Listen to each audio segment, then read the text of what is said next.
the idea, not being supported by money or influence, fell into oblivion. Felix worked on, chipping out the canoe. The days passed and the boat was nearly finished. In a day or two now it would be launched, and soon afterwards he should commence his voyage. He should see Aurora once more only. He should see her, but he should not say farewell. She would not know that he was going till he had actually departed.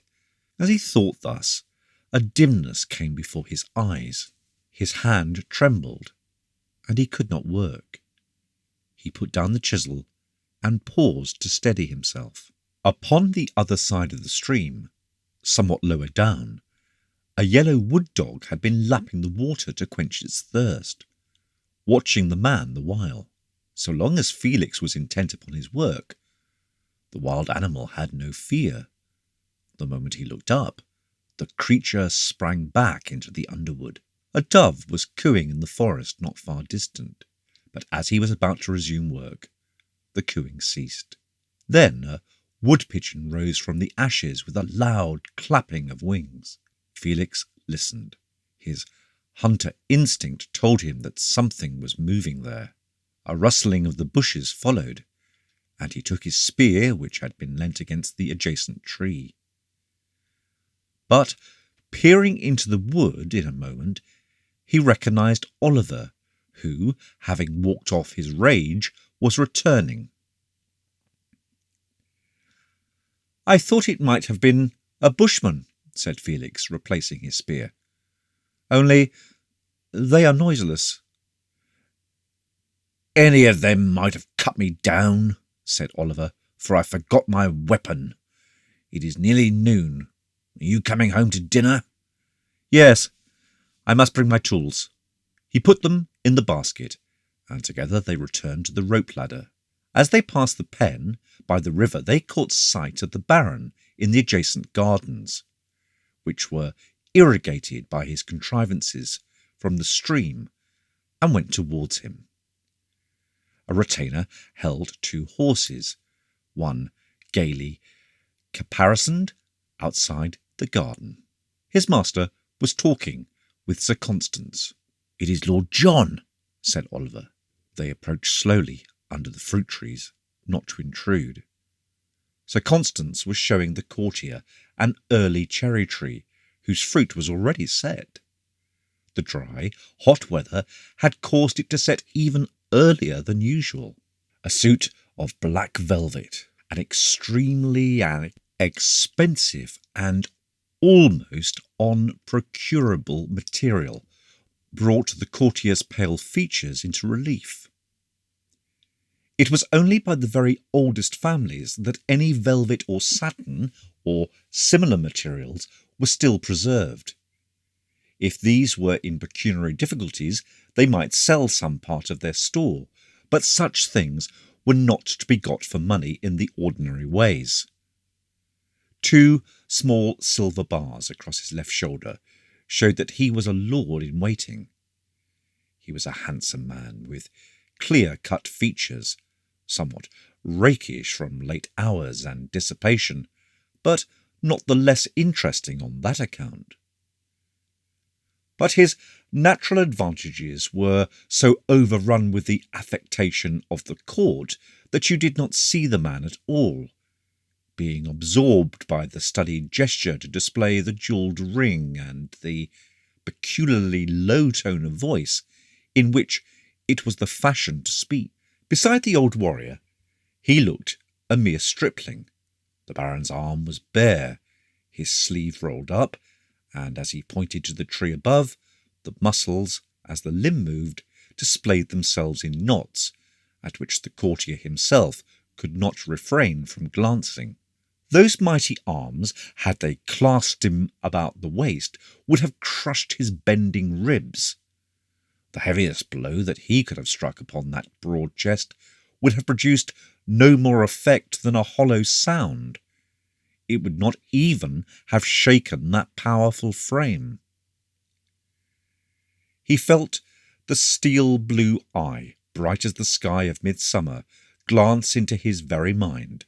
The high forehead bare, for the Baron had his hat in his hand, mocked at him in its humility. The Baron bared his head in honour of the courtier's office, and the prince who had sent him. The beard, though streaked with white, spoke little of age. It rather indicated an abundant, a luxuriant vitality. Lord John was not at ease. He shifted from foot to foot and occasionally puffed a large cigar of Devon tobacco. His errand was simple enough. Some of the ladies at the court had a fancy for fruit, especially strawberries, but there were none in the market, nor to be obtained from the gardens about the town. It was recollected that Sir Constans was famous for his gardens, and the prince dispatched Lord John to Old House with a gracious message and a request for a basket of strawberries. Sir Constans was much pleased, but he regretted that the hot, dry weather had not permitted the fruit to come to any size or perfection. Still, there were some. The courtier accompanied him to the gardens, and saw the water wheel which, turned by a horse, forced water from the stream into a small pond or elevated reservoir from which it irrigated the ground. This supply of water had brought on the fruit, and Sir Constans was able to gather a small basket. He then looked round to see what other early product he could send to the palace. There was no other fruit. The cherries, though set, were not ripe, but there was some asparagus which had not yet been served, said Lord John, at the prince's table. Sir Constans set men to hastily collect all that was ready, and while this was done, took the courtier over the gardens. Lord John felt no interest whatever in such matters, but he could not choose but admire the extraordinary fertility of the enclosure, and the variety of the products. There was everything, fruit of all kinds, herbs of every species, plots specially devoted to those processing medicinal virtue. This was only one part of the gardens. The orchards proper were farther down, and the flowers nearer the house.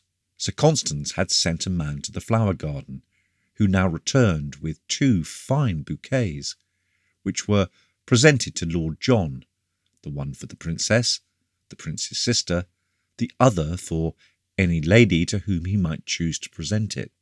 The fruit had already been handed to the retainer who had charge of the horses. Though interested, in spite of himself, Lord John, acknowledging the flowers, turned to go with a sense of relief. This simplicity of manners seemed discordant to him. He felt out of place, and in some ways lowered in his own esteem, and yet he despised the rural retirement and beauty about him. Felix and Oliver, a few yards distant, were waiting with rising tempers. The spectacle of the Baron in his more native might of physique, humbly standing, hat in hand, before this court messenger, discoursing on cherries and offering flowers and fruit, filled them with anger and disgust. The affected gesture and subdued voice of the courtier, on the other hand, roused an equal contempt. As Lord John turned, he saw them. He did not quite guess their relationship, but supposed they were cadets of the house, it being customary for those in any way connected to serve the head of the family. He noted the flag basket in Felix's hand, and naturally imagined that he had been at work. "You have been to plough?" he said, intending to be very gracious and condescending. "Very healthy employment. The land requires some rain, does it not? Still, I trust it will not rain till I am home for my plume's sake," tossing his head. "Allow me and as he passed, he offered Oliver a couple of cigars. "One each," he added. "The best Devon." Oliver took the cigars mechanically, holding them as if they had been vipers at arm's length, till the couriers had left the garden and the hedge interposed. Then he threw them into the water carrier. The best tobacco, indeed the only real tobacco, came from the warm Devon land, but little of it reached so far on account of the distance, the difficulties of intercourse, the rare occasions on which the merchant succeeded in escaping the vexatious interference, the downright robbery of the way. Intercourse was often entirely closed by war. These cigars, therefore, were worth their weight in silver, and such tobacco could be obtained only by those about the court, as a matter of favour too, rather than by purchase. Lord John would indeed have stared aghast had he seen the rustic to whom he had given so valuable a present cast them into a ditch. He rode towards the Maple Gate, excusing his hasty voluble to Sir Constans, who was on foot, and walked beside him a little way, pressing him to take some refreshment. His sons overtook the Baron on his way towards home, and walked by his side in silence. Sir Constans was full of his fruit. "The wall cherry," said he, "will soon have a few ripe." Oliver swore a deep but soundless oath in his chest. Sir Constans continued talking about his fruit and flowers, entirely oblivious of the silent anger of the pair beside him. As they approached the house, the warder blew his horn thrice for noon. It was also the signal for dinner. 6. The forest track. When the canoe was finished, Oliver came to help Felix launch it, and they rolled it on logs down to the place where the stream formed a pool. But when it was afloat, as Oliver had foretold, it did not swim upright in the water. It had not been shaped accurately, and one side was higher out of the water than the other. Felix was so disgusted at this failure that he would not listen to anything Oliver could suggest. He walked back to the spot where he had been working so many weeks, and sat down with his face turned from the pool. It was not so much the actual circumstance which depressed him, as the long train of untoward incidents which had preceded it for years past.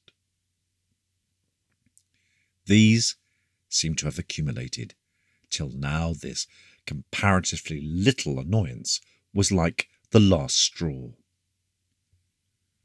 Oliver followed him, and said that the defect could be remedied by placing ballast on the more buoyant side of the canoe to bring it down to the level of the other, or perhaps if some more wood were cut away on the heavier side, that would cause it to rise.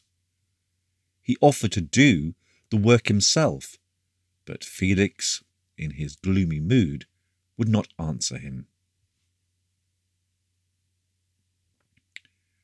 Oliver returned to the pool, and getting into the canoe, poled it up and down the stream. It answered perfectly, and could be easily managed. The defect was more apparent than real, for when a person sat in the canoe, his weight seemed to bring it nearly level. It was only when empty that it canted to one side. He came back again to Felix, and pointed this out to him. The attempt was useless. The boat might answer the purpose perfectly well, but it was not the boat Felix had intended it to be. It did not come up to his ideal. Oliver was now somewhat annoyed at Felix's sullen silence, so he drew the canoe partly on shore to prevent it floating away, and then left him to himself.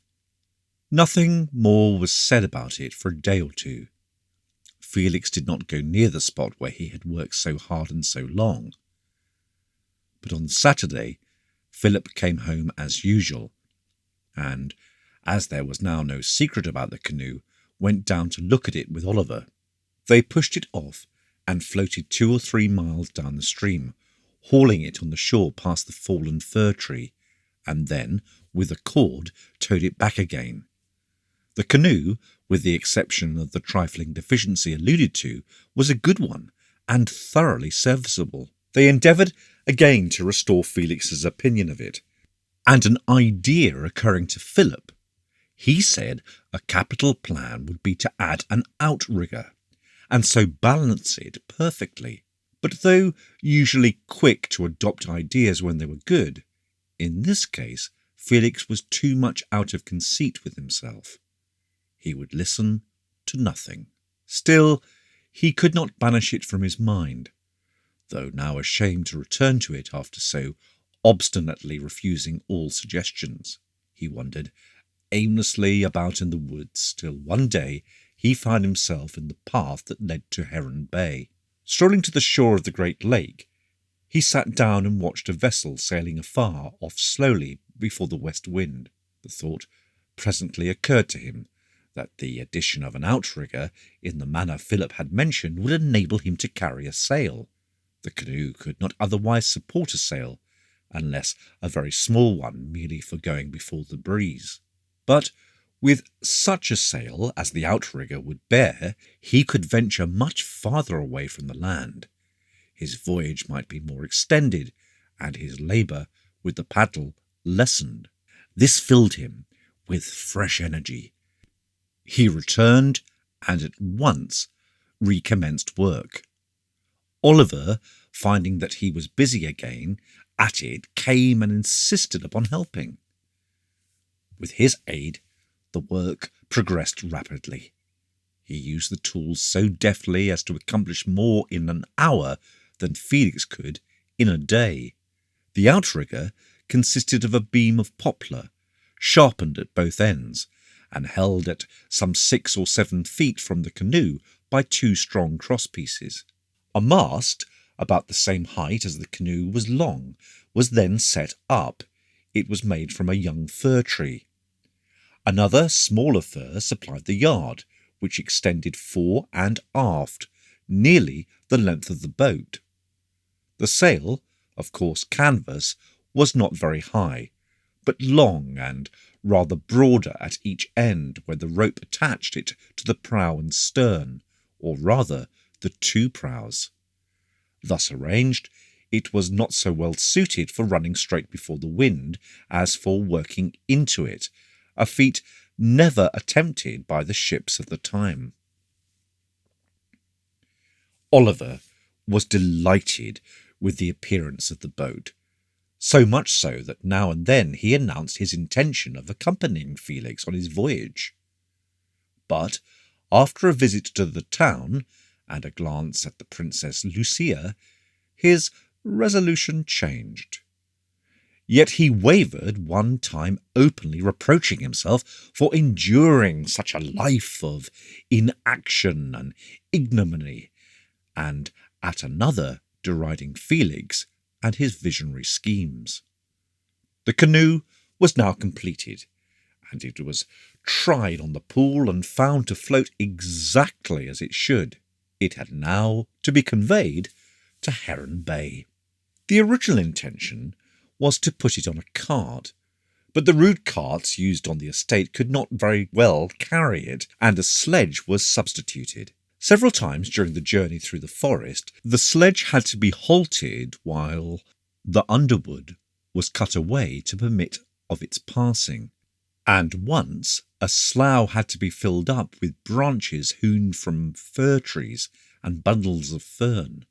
These delays made it evening before the shore of the creek was reached. It was but a little inlet, scarce a bowshot wide at the entrance, and coming to a point inland. Here the canoe was left in charge of 3 serfs, who were ordered to build a hut and stay behind it. Some provisions were sent next day on the backs of other serfs, and in the afternoon, it was Saturday, all 3 brothers arrived. The canoe was launched, and they started for a trial sail. With a south wind, they ran to the eastward at a rapid pace, keeping close to the shore till within a mile of White Horse. There they brought to by steering the canoe dead against the wind, then transferring the steering paddle, a rather larger one made for the purpose, to the other end, and readjusting the sail, the outrigger being still to leeward. They ran back at an equal speed. The canoe answered perfectly, and Felix was satisfied. He now dispatched his tools and various weapons to the hut to be put on board. His own peculiar bow he kept to the last at home. It and his chest bound with hide would go with him on the last day. Although, in his original scheme, Felix had designed to go forth without anyone being aware of his intention, the circumstances which had arisen, and the necessary employment of so many men, had let out the secret to some degree. The removal of the tools and weapons, the crossbow, darts, and spear, still more attracted attention. But little or nothing was said about it, though the Baron and Baroness could not help but observe these preparations. The Baron deliberately shut his eyes and went about his gardening. He was now, too, busy with the first mowing. In his heart, perhaps, he felt that he had not done altogether right in so entirely retiring from the world. By doing so, he had condemned his children to loneliness and to be regarded with contempt. Too late now. He could only obstinately persist in his course. The Baroness, inured for so many years to disappointment, had contracted her view of life till it scarcely extended beyond mere physical comfort, nor could she realize the idea of Felix's approaching departure. When he was actually gone, it would perhaps come home to her. All was now ready, and Felix was only waiting for the feast of St. James to pay a last visit to Aurora at Thyma Castle. The morning before the day of the feast, Felix and Oliver set out together. They had not lived altogether in harmony, but now, at this approaching change, Oliver felt that he must bear Felix company. Oliver rode his beautiful knight. He wore his plumed hat and precious sword, and carried his horseman's lance. Felix rode a smaller horse, useful but far from handsome. He carried his yew bow and hunting knife. Thyma Castle was situated 15 miles to the south. It was the last outpost of civilization. Beyond it there was nothing but forest and the wild open plains, the home of the gypsies. The circumstance of position had given Baron Thyma, in times past, a certain importance, more than was due to the size of his estate or the number of his retainers. During an invasion of the gypsies, his castle bore the brunt of the war, and its gallant defence indeed broke their onward progress. So many fell in endeavouring to take it that the rest were disheartened, and only scattered bands penetrated beyond. For this service the Baron received the grant of various privileges. He was looked on as a pillar of the state, and was welcome at the court. But it proved an injury to him in the end. His honours, and the high society that led him into, were too great for the comparative smallness of his income. Rich in flocks and herds, he had but little coin. High-spirited and rather fond of display, he could not hold back. He launched forth, with the usual result of impoverishment, mortgage, and debt. He had hoped to obtain the command of an army in the wars that broke out from time to time. It was, indeed, universally admitted that he was in every respect qualified for such a post. The courtiers and others, however, jealous, as is ever the case of ability and real talent, debarred him by their intrigues from obtaining his object. Pride prevented him from acquiescing in this defeat. He strove by display and extravagance to keep himself well to the front, flaunting himself before the eyes of all. This course could not last long. He was obliged to retire to his estate, which narrowly escaped forfeiture to his creditors. So ignominious an end after such worthy service was, however, prevented by the personal interference of the old prince, who from his private resources paid off the most pressing creditors. To the last, the old prince received him as a friend, and listened to his counsel. Timer was ever in hopes that some change in the balance of parties would give him his opportunity. When the young prince succeeded, he was clever enough to see that the presence of such men about his court gave it a stability, and he too invited Timer to tender his advice. The baron's hopes now rose higher than ever, but again he was disappointed. The new prince, himself incapable, disliked and distrusted talent. The years passed, and the baron obtained no appointment. Still he strained his resources to the utmost to visit the court as often as possible. Still he believed that sooner or later a turn of the wheel would elevate him. There had existed between the houses of Timer and Aquila the bond of hearth friendship. The gauntlets, hooves, and rings were preserved by both, and the usual presents passed thrice a year, at Midsummer, Christmas, and Lady Day. Not much personal intercourse had taken place, however, for some years, until Felix was attracted by the beauty of the Lady Aurora. Proud, showy, and pushing, Timer could not understand the feelings which led to his hearth friend to retire from the arena and busy himself with cherries and water wheels. On the other hand, Constance rather looked with quiet derision on the ostentation of the other. Thus there was a certain distance, as it were, between them. Baron Timer could not, of course, be ignorant of the attachment between his daughter and Felix, yet as much as possible he ignored it. He never referred to Felix. If his name was incidentally mentioned, he remained silent. The truth was, he looked higher for Lady Aurora. He could not, in courtesy, discourage even in the faintest manner the visits of his friend's son.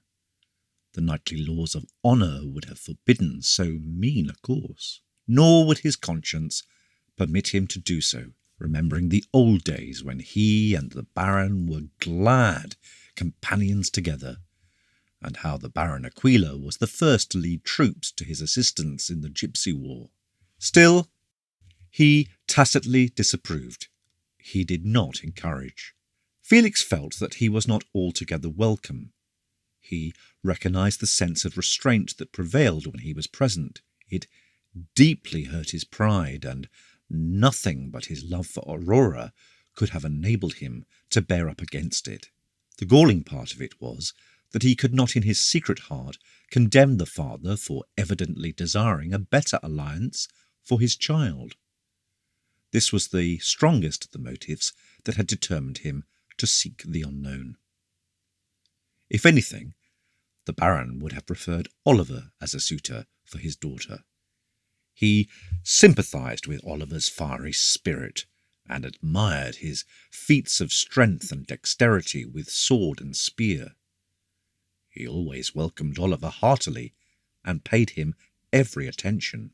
This, to do Oliver justice, was one reason why he determined to accompany his brother, thinking that if he was there, he could occupy attention, and thus enable Felix to have more opportunity to speak with Aurora.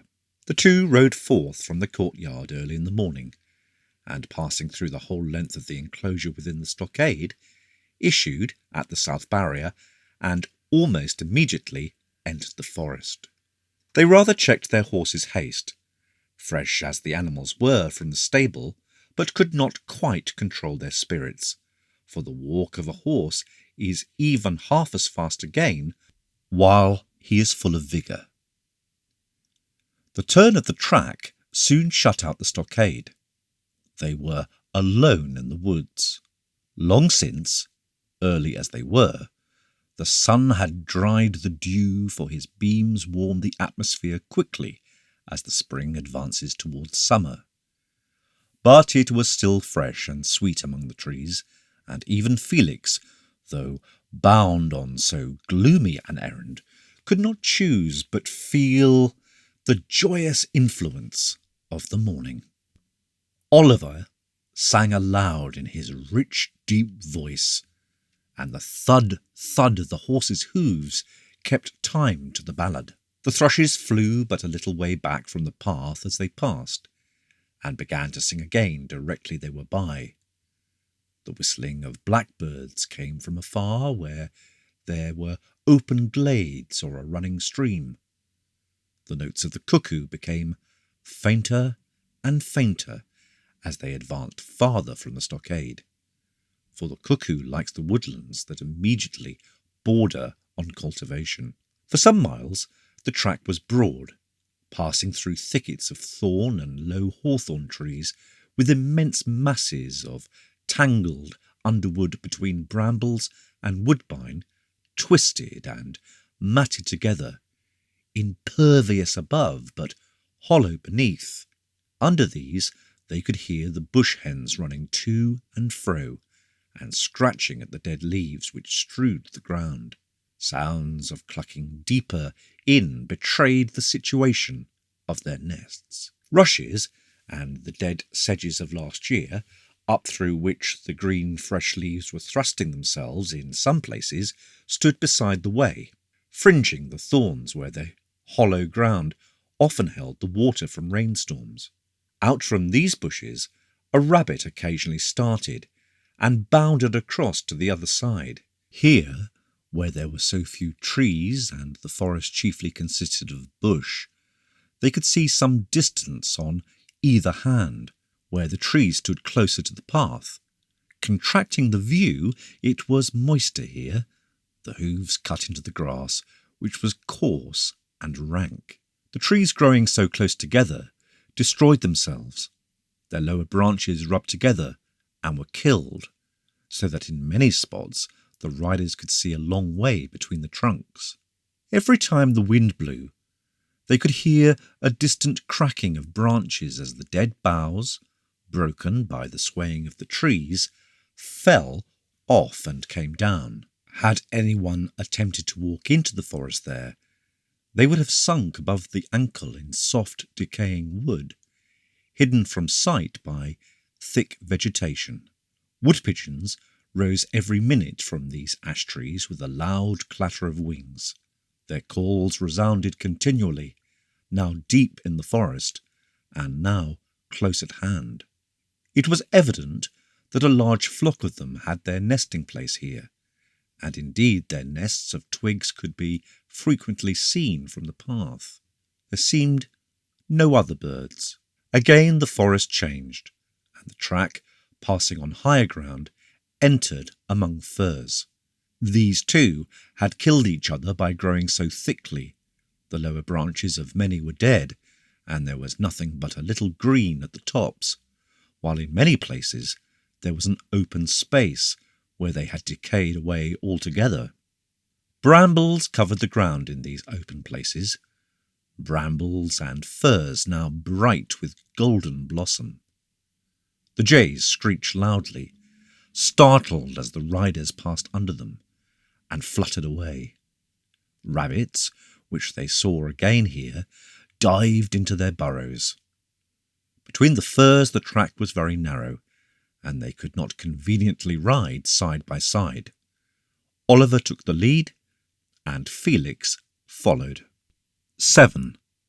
The Forest Track continued. Once, as they trotted by, a pheasant rose screaming from the furze and flew before them down the track. Just afterwards, Felix, who had been previously looking very carefully into the furze upon his right hand, suddenly stopped, and Oliver, finding this, pulled up as quickly as he could, thinking that Felix wished to tighten his girth. "What is it?" he asked, turning round in his saddle. "Hush!" said Felix, dismounting. His horse, trained to hunting, stood perfectly still, and would have remained within a few yards of the spot by the hour together. Oliver reined back, seeing Felix about to bend and string his bow. "Bushman," whispered Felix, as he, having fitted the loop to the horn notch, drew forth an arrow from his girdle, where he carried 2 or 3 more ready to hand them in the quiver on his shoulder. "I thought I saw signs of them some time since, and now I am nearly sure. Stay here a moment." He stepped aside from the track in among the firs, which just there were far apart, and went to a willow bush standing by some firs. He had noticed that one small branch on the outer part of the bush was snapped off, though green and only hung by the bark. The wood cattle, had they browsed upon it, would have nibbled the tenderest leaves at the end of the bough. Nor did they usually touch willow, for the shoots are bitter and astringent. Nor would the deer touch it in the spring, when they had so wide a choice of food. Nothing could have broken the branch in that manner, unless it was the hand of a man, or a blow with a heavy stick wielded by a human hand. On coming to the bush, he saw that the fracture was very recent, for the bough was perfectly green. It had not turned brown, and the bark was still soft with sap. It had not been cut with a knife or any sharp instrument. It had been broken by rude violence, and not divided. The next thing to catch his eye was the appearance of a larger branch farther inside the bush. This was not broken, but a part of the bark was abraded and even torn up from the wood as if by the impact of some hard substance, as a stone, thrown with great force. He examined the ground, but there was no stone visible, and on again looking at the bark, he concluded that it had not been done with a stone at all, because the abraded portion was not cut. The blow had been delivered by something without edges or projections. He had now no longer any doubt that the lesser branch outside had been broken, and the large inside branch bruised by the passage of a bushman's throw-club. These, their only missile weapons, are usually made of crabtree, and consist of a very thin short handle, with a large, heavy, and smooth knob. With these they can bring down small game, as rabbits or hares, or a fawn, even breaking the legs of a deer, or the large birds, as the wood turkeys. Stealing up noiselessly within 10 yards, the bushman throws his club with great force, and rarely misses his aim. If not killed at once, the game is certainly to be stunned, and is much more easily secured than if wounded with an arrow, for with an arrow in its wing a large bird will flutter along the ground, and perhaps creep into sedges or under impenetrable bushes. Deprived of motion by the blow of the club, it can, on the other hand, be picked up without trouble, and without the aid of a dog, and if not dead, is dispatched by a twist of the bushman's fingers, or a thrust from his spud. The spud is at once his dagger, his knife and fork, his chisel, his grub-axe, and his gouge. It is a piece of iron, rarely or never of steel, for he does not know how to harden it. About 10 inches long, an inch and a half wide at the top or broadest end, where it is shaped and sharpened like a chisel, only with the edges not straight but sloping, and from thence tapering to a point at the other, the pointed part being four-sided, like a nail.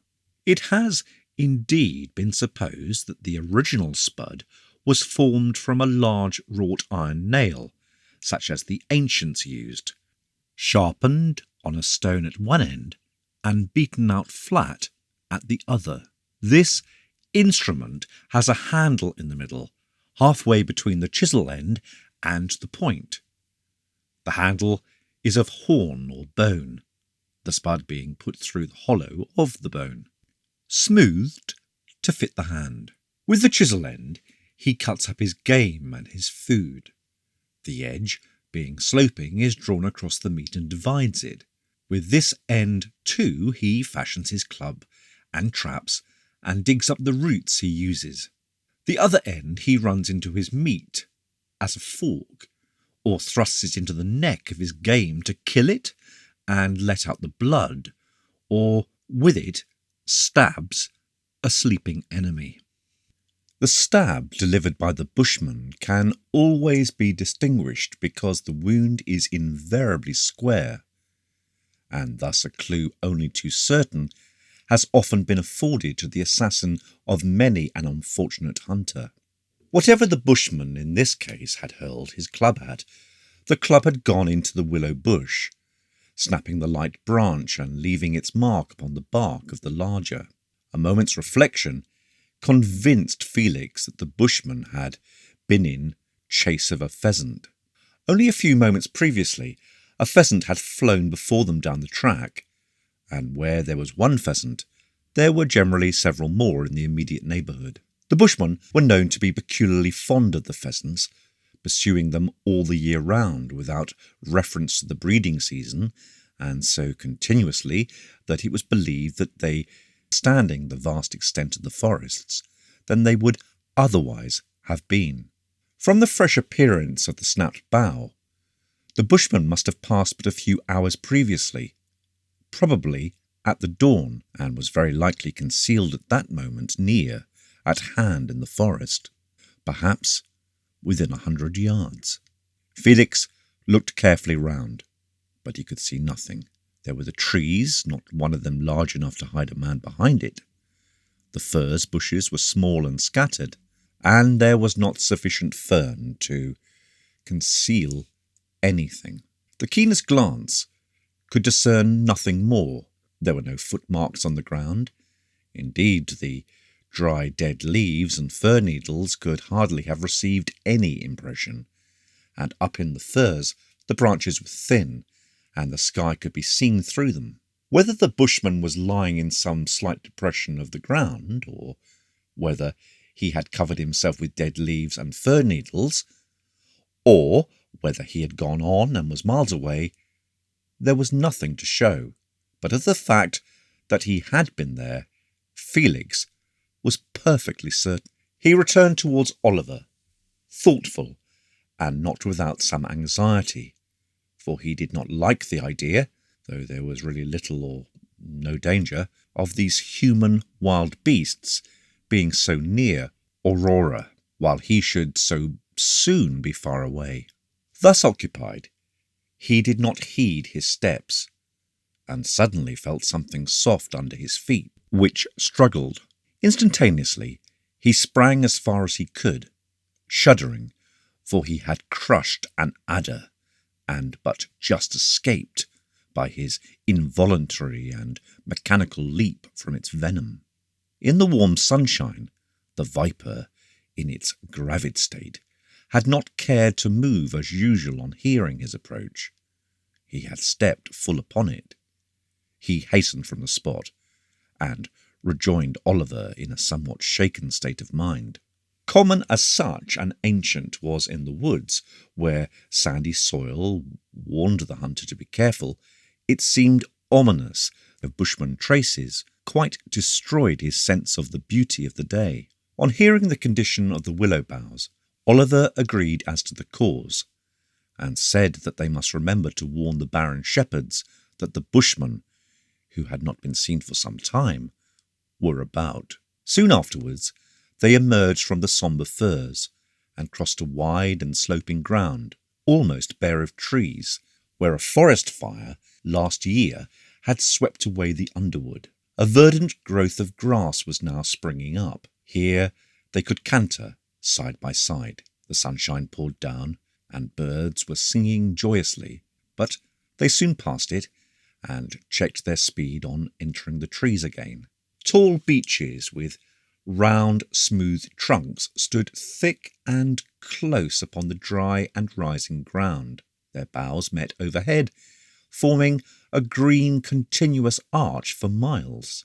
The space between was filled with a brake fern, now fast growing up, and the track itself was green with moss. As they came into this beautiful place, a red stag, startled from his browsing, bounded down the track, his swift leaps carrying him away like the wind. In another moment he left the path and sprang among the fern, and was seen only in glimpses as he passed between the beeches. Squirrels ran up the trunks as they approached. They could see many on the ground in among the trees, and passed under others on the branches high above them. Woodpeckers flashed across the avenue. Once Oliver pointed out the long, lean flank of a grey pig, or fern hog, as the animal rushed away among the brake. There were several glades, from one of which they startled a few deer, whose tail only was seen as they bounded into the underwood. But after the glades came the beeches again. Beeches always formed the most beautiful forest. Beeches and oak, and though nearing the end of their journey, they regretted when they emerged from these trees and saw the castle before them. The ground suddenly sloped down into a valley, beyond which rose the downs. The castle stood on a green, isolated low hill, about halfway across the vale. To the left, a river wound past. To the right, the beech forest extended as far as the eye could see. The slope at their feet had been cleared of all but a few hawthorn bushes. It was not enclosed, but a Nethard was there with his cattle half a mile away, sitting himself at the foot of a beech while the cattle grazed below him. Down in the valley, the stockade began. It was not wide, but long. The enclosure extended on the left to the bank of the river, and 2 fields on the other side of it. On the right, it reached 1.5 miles, or nearly, the whole of which was overlooked from the spot where they had passed. Within the enclosure, the corn crops were green and flourishing. Horses and cattle, ricks and various buildings were scattered about it. The town, or cottages of the serf, were on the bank of the river immediately beyond the castle. On the downs, which rose 1 mile or more on the other side of the castle, sheep were feeding. Part of the ridge was wooded, and part open. Thus the cultivated and enclosed valley was everywhere shut in with woods and hills. The isolated round hill on which the castle stood was itself enclosed with a second stockade. The edge of the brow above that again was defended by a stout high wall of flints and mortar, crenellated at the top. There were no towers or bastions. An old and ivy-grown building stood inside the wall. It dated from the time of the ancients. It had several gables and was roofed with tiles. This was the dwelling house.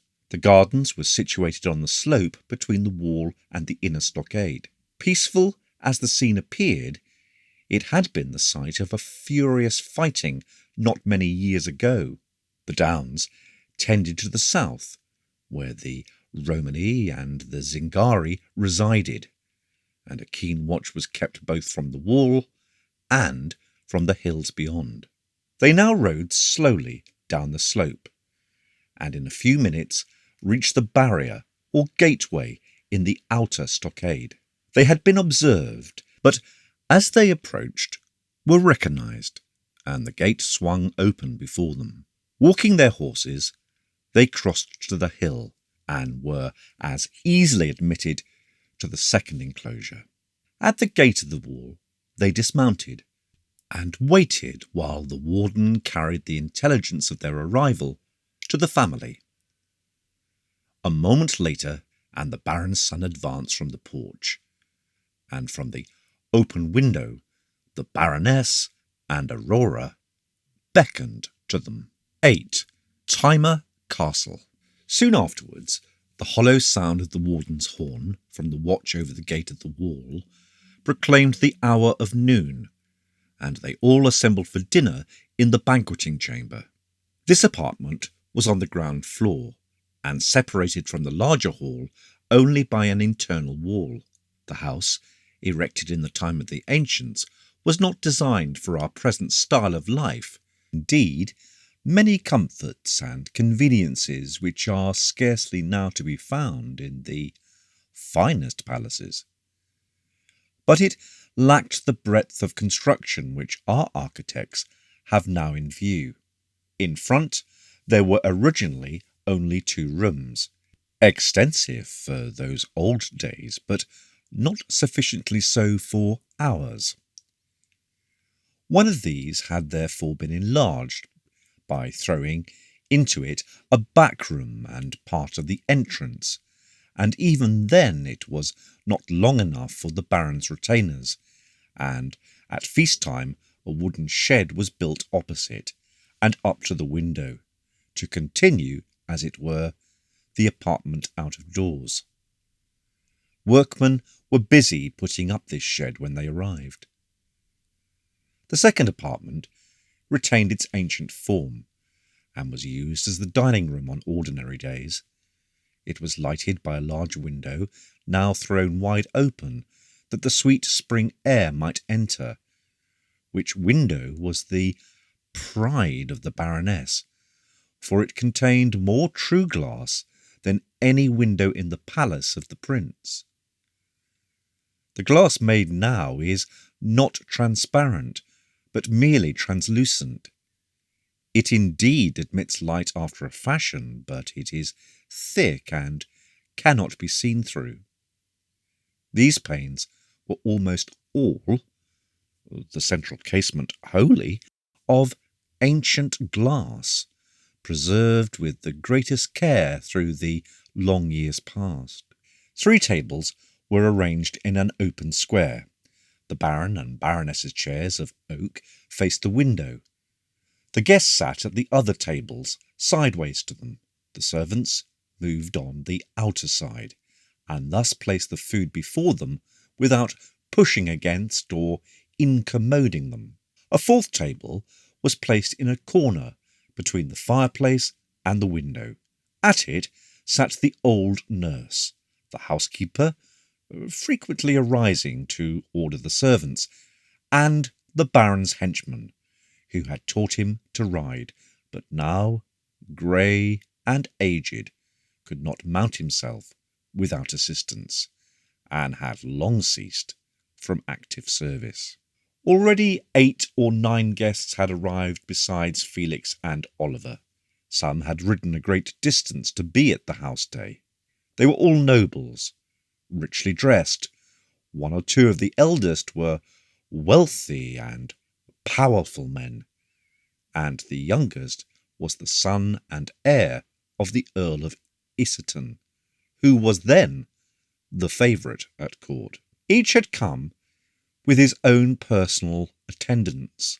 The young Lord Durand brought with him 25 retainers and 6 gentlemen friends, all of whom were lodged in the town, the gentlemen taking their meals at the castle at the same time as the Baron, but, owing to lack of room, in another apartment by themselves.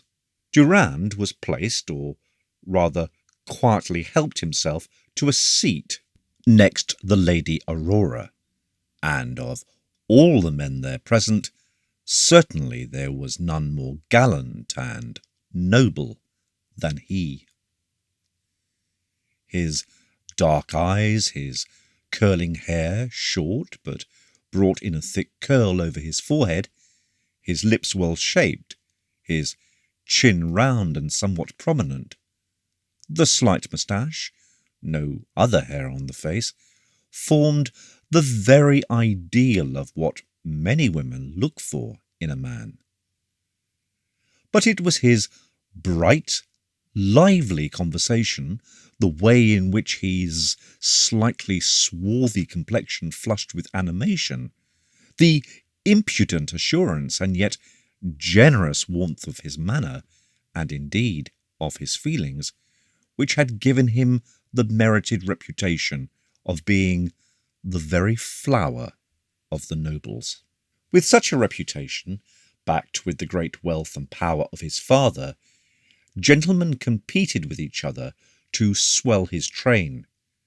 He could not, indeed, entertain all that came, and was often besieged with almost as large a crowd as the prince himself.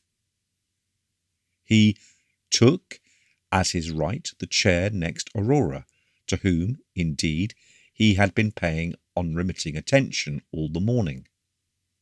She was laughing heartily as she sat down at some sally of his upon a beauty at the court. The elder gentlemen were placed highest up the tables and nearest the host. But to the astonishment of all, and not the least of himself, Oliver was invited by the Baron to sit by his side. Oliver could not understand this special mark of favour.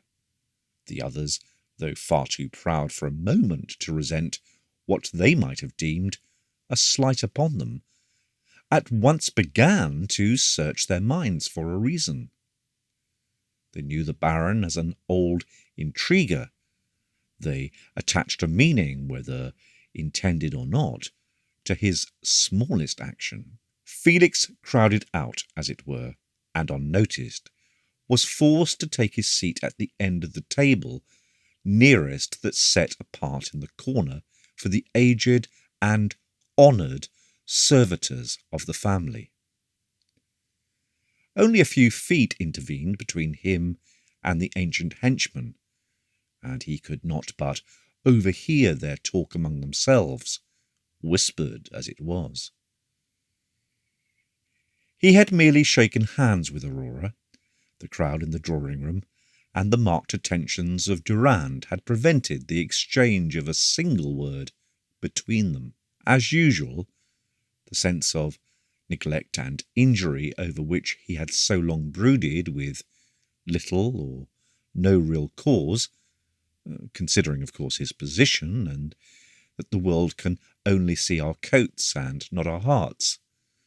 Under these entirely accidental circumstances rose up again within him and blinded him to the actual state of things. His seat, the lowest and nearest of the servitors, was in itself a mark of the low estimation in which he was held. The Lord Durand had been placed next to Aurora, as a direct hint to himself not to presume. Doubtless, Durand had been at the castle many times, not improbably had already been accepted by the Baron, and not altogether refused by Aurora. As a fact, though, delighted with her beauty and conversation, Durand's presence was entirely due to the will of his father, the Earl, who wished to maintain friendly relations with Baron Thyma, and even then he would not have come had not the lovely weather invited him to ride into the forest. It was, however, so far true that though his presence was accidental, yet he was fast becoming fascinated by one who, girl though she was stronger in mind than he. Now Aurora, knowing that her father's eye was on her, dared not look towards Felix, lest by an open and pronounced conduct she should be the cause of his being informed that his presence was not desirable. She knew that the Baron only needed a pretext to interfere, and was anxious to avoid affording him a chance. Felix, seeing her glance bent down towards her companion, and never all the time turned to him, not unnaturally, but too hastily, concluded that she had been dazzled by Durand and the possibility of an alliance with his powerful family. He was discarded, worthless, and of no account. He had nothing but his sword. Nay, he had not a sword. He was only an archer, a footman, angry, jealous, and burning with inward annoyance, despising himself, since all others despised him.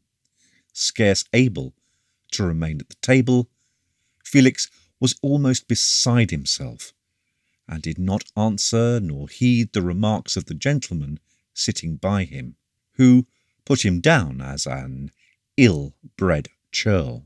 For the form's sake, indeed, he put his lips to the double-handed cup of fine ale, which continually circulated round the table, and was never allowed to be put down, had nothing else to do but to see that its progress never stopped. But he drank nothing, and ate nothing. He could not swallow.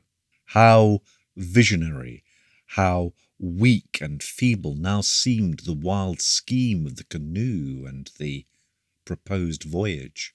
Even should it succeed, years must elapse before he could accomplish anything substantial, while here were men who really had what he could only think of or imagine. The silver chain or sword belt of Durand, the sword and dagger were not worn at the banquet, nor in the house. They were received by the marshal, and deposited in his care, a precaution against quarrelling. Solid silver links, passing over his shoulder, were real, actual things. All the magnificence that he could call up by the exercise of his imagination was but imagination, a dream no more to be seen by others than the air itself. The dinner went on, and the talk became more noisy. The trout, the chicken, the thyme lamb, trapped on the hills by the shepherds, the plover's eggs, the sirloin, the pastry. The Baroness superintended the making of it herself. All the profusion of the table rather set him against food than tempted him. Nor could he drink the tiny drop, as it were, of ancient brandy, sent round to each guest at the conclusion, precious as liquid gold, for it had been handed down from the ancients, and when once the cask was empty, it could not be refilled. The dessert, the strawberries, the nuts and walnuts, carefully preserved with a little salt and shaken in the basket from time to time, that they might not become mouldy. The apples, the honey in the comb with slices of white bread, nothing pleased him, nor did he drink, otherwise than the sip demanded by courtesy of the thin wine of Gloucester, costly as it was, grown in the vineyard there, and shipped across the lake, and rendered still more expensive by risk of pirates. This was poured into flagons of maple wood, which, like the earthenware cup of ale, were never allowed to touch the board till the dinner was over. Wearily the time went on. Felix glanced more and more often at the sky, seen through the casement, eagerly desiring to escape and at least to be alone. At last, how long it seemed, the Baron rose, and immediately the rest did the same, and they drank the health of the prince. Then a servitor brought in a pile of cigars upon a carved wooden tray, like a large platter but with a rim. "These," said the Baron, again rising, the signal to all to cease conversing and to listen.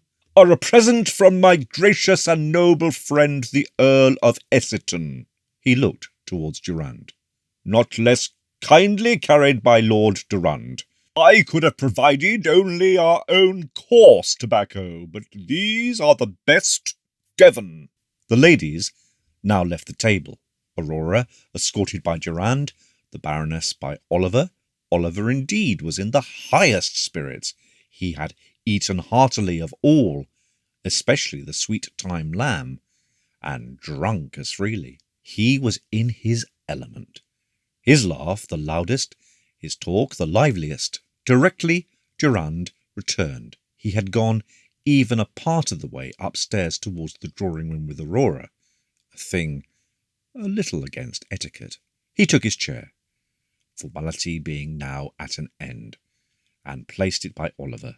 They seemed to become friends at once by sympathy of mind and taste. Round them the rest gradually grouped themselves, so that presently Felix, who did not move, quite apart, for the old retainers, who dined at the separate table, had quitted the apartment when the wine was brought in. Freed from the restraint of the ladies, the talk now became extremely noisy.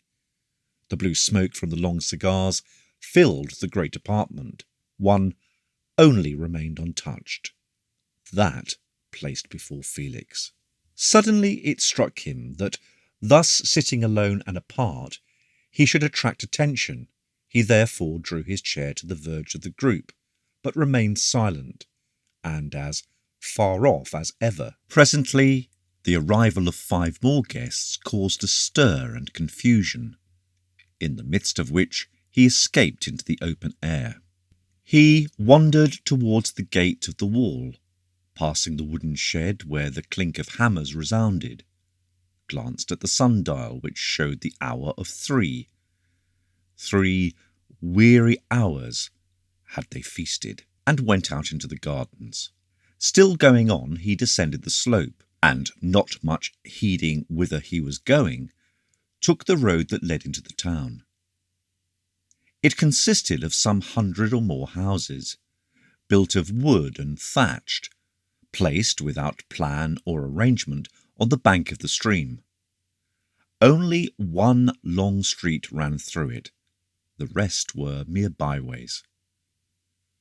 All these were inhabited by the Baron's retainers, but the number and apparently small extent of the houses did not afford correct data for the actual amount of the population. In these days the people, as is well known, find much difficulty in marrying. It seems only possible for a certain proportion to marry, and hence there are always a great number of young or single men out of all ratio to the houses. At the sound of the bugle, the Baron could reckon on at least 300 men flocking without a minute's delay to man the wall.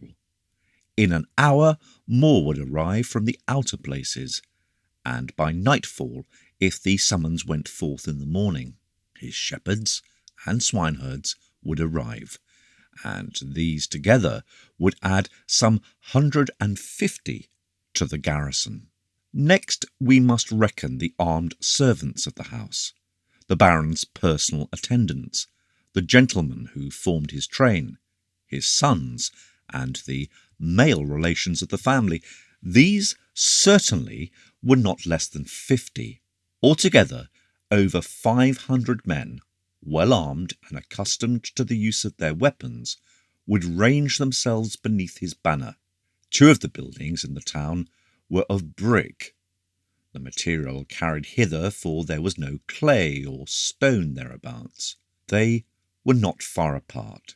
The toll house, where all merchants or traders paid the charges in corn or kind due to the Baron. The other was the court-house, where he sat to administer justice and decide causes, or to send the criminals to the gibbet.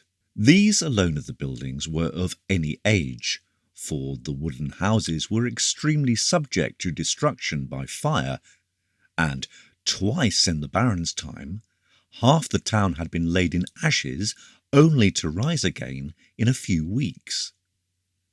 Timber was so abundant and so ready of access, it seemed a loss of labour to fetch some stone or brick or to use the flints of the hills. About the doors of the two inns there were gathered groups of people. Among them the liveries of the nobles visiting the castle were conspicuous. The place was full of them. The stables were filled, and their horses were picketed under the trees, and even in the street. Every minute the numbers increased as others arrived. Men, too, who had obtained permission of their lords, came in on foot, 10 or 12 travelling together for mutual protection, for the feuds of their masters exposed them to frequent attack. All, except the nobles, were disarmed at the barrier by the warden and the guard, that peace might be preserved in the enclosure.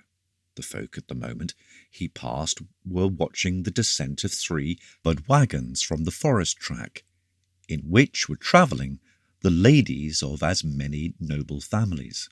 Some, indeed, of the youngest and boldest ride on horseback, but ladies chiefly move in these wagons, which are fitted up with considerable comfort and are necessary to sleep in when the camp is formed by the wayside at night.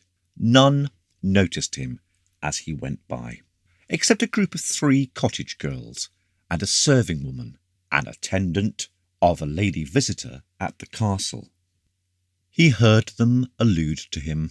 He quickened his pace, but heard one say, "He's nobody. He hasn't even got a horse."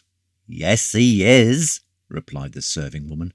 "He's Oliver's brother, and I can tell you my Lord Oliver is somebody. The Princess Lucia," and she made the motion of kissing with her lips.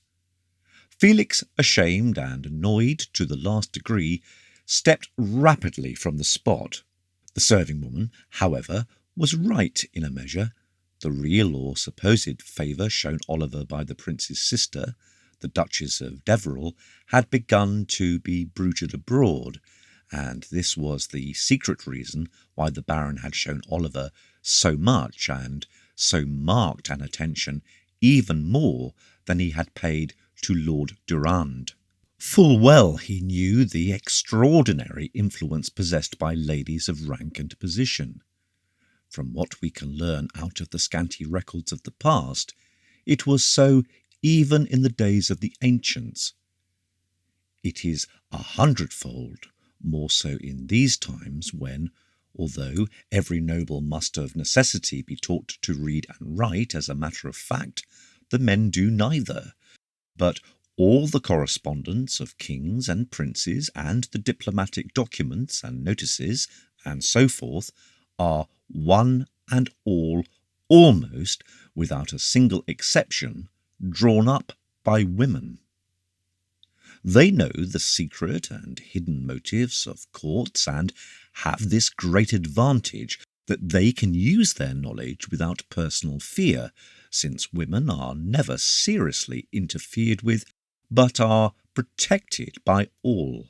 The one terrible and utterly shameful instance to the contrary had not occurred at the time of which we are now speaking, and it was and is still repudiated by every man, from the knight to the boys who gather the acorns for the swine. Oliver himself had no idea whatever that he was regarded as a favourite lover of the Duchess. He took the welcome that was held out to him as perfectly honest. Plain, straightforward, and honest, Oliver had been openly singled out by a queen, would have scorned to give himself an heir for such a reason. But the Baron, deep in intrigue this many a year, looked more profoundly into the possibilities of the future when he kept the young knight at his side. 9. Superstitions. Felix was now outside the town, and alone in the meadow which bordered the stream. He knelt and drank from it with the hollow of his hand. He was going to ascend the hill beyond, and had already reached the barrier upon that side, when he recollected that etiquette demanded the presence of the guests at mealtimes, and was now the hour for tea. He hastened back, and found the courtyard of the castle crowded. Within, the staircase leading to the Baroness's chamber, where tea was served, could scarcely be ascended, what with the ladies and their courtiers, the long trains of the serving women, the pages winding their way in and out, the servants endeavouring to pass the slender pet greyhounds, the inseparable companions of their mistresses. By degrees, and exercising patience, he gained the upper floor and entered the drawing-room. The Baroness alone sat at the table, the guests wheresoever they chose, or chance carried them. For the most part they stood or leaned against the recess of the open door. Of tea itself there was none. There had been no tea to be had for love or money these 50 years past, and indeed its use would have been forgotten, and the name only survived had not some small quantities been yet preserved and brought out on rare occasions at the palaces. Instead, there was chicory, prepared from the root of the plant, grown for the purpose, fresh milk, fine ale, and mead, and wine of Gloucester, butter, honey, and cake were also upon the table. The guests helped themselves, or waited till the servants came to them with carved wooden trays. The particular characteristic of tea is the freedom from restraint. It is not considered necessary to sit as at dinner or supper, nor to do as others do. Each pleases himself, and there is no ceremony. Yet, although so near Aurora, Felix did not succeed in speaking to her. Durand still engaged her attention whenever other ladies were not talking with her. Felix found himself exactly as at dinner time, quite outside the circle. There was a buzz of conversation around, but not a word of it was addressed to him. Dresses brushed against him, but the fair owners were not concerned even to acknowledge his existence. Pushed by the jostling crowd aside from the centre of the floor, Felix presently sat down, glad to rest at last, behind the open door. Forgotten, he forgot, and looking, as it were, out of the present in a bitter reverie, scarcely knew where he was, except at moments when he heard the well-known and loved voice of Aurora. A servant, after a while, came to him with a tray. He took some honey and bread. Almost immediately afterwards, another servant came, and presented him with a plate, on which was a cup of wine, saying, "With my lady's loving wishes." As in duty bound, he rose and bowed to the Baroness. She smiled and nodded. The circle, which had looked to see who was thus honoured, turned aside again, not recognising him. To send a guest a plate with wine or food is the highest mark of esteem, and this plate, in especial, was of almost priceless value, as Felix saw when his confusion had abated. It was of the ancient china, now not to be found in even the houses of the great. In all that kingdom but 5 perfect plates were known to exist, and 2 of these were at the palace. They are treasured as heirlooms, and, if ever broken, can never be replaced. The very fragments are rare. They are so often set in panels and highly prized. The Baroness, glancing round her court, had noticed at last the young man sitting in the obscure corner behind the door. She remembered, not without some twinge of conscience, that his house was their ancient ally and sworn hearth-friend. She knew, far better than the Baron, how deeply her daughter loved him, better, perhaps, even than Aurora herself. She, too, naturally hoped a higher alliance for Aurora, yet she was a true woman, and her heart was stronger than her ambition. The trifle of the wine was, of course, nothing, but it was open and marked recognition. She expected that Felix, after his wont in former times, before love or marriage was thought of for Aurora, would have come upon this distinct invitation and taken his stand behind her after the custom. But as he did not come, fresh guests and the duties of hospitality distracted her attention, and she again forgot him. He was, indeed, more hurt than pleased with the favour that had been shown him.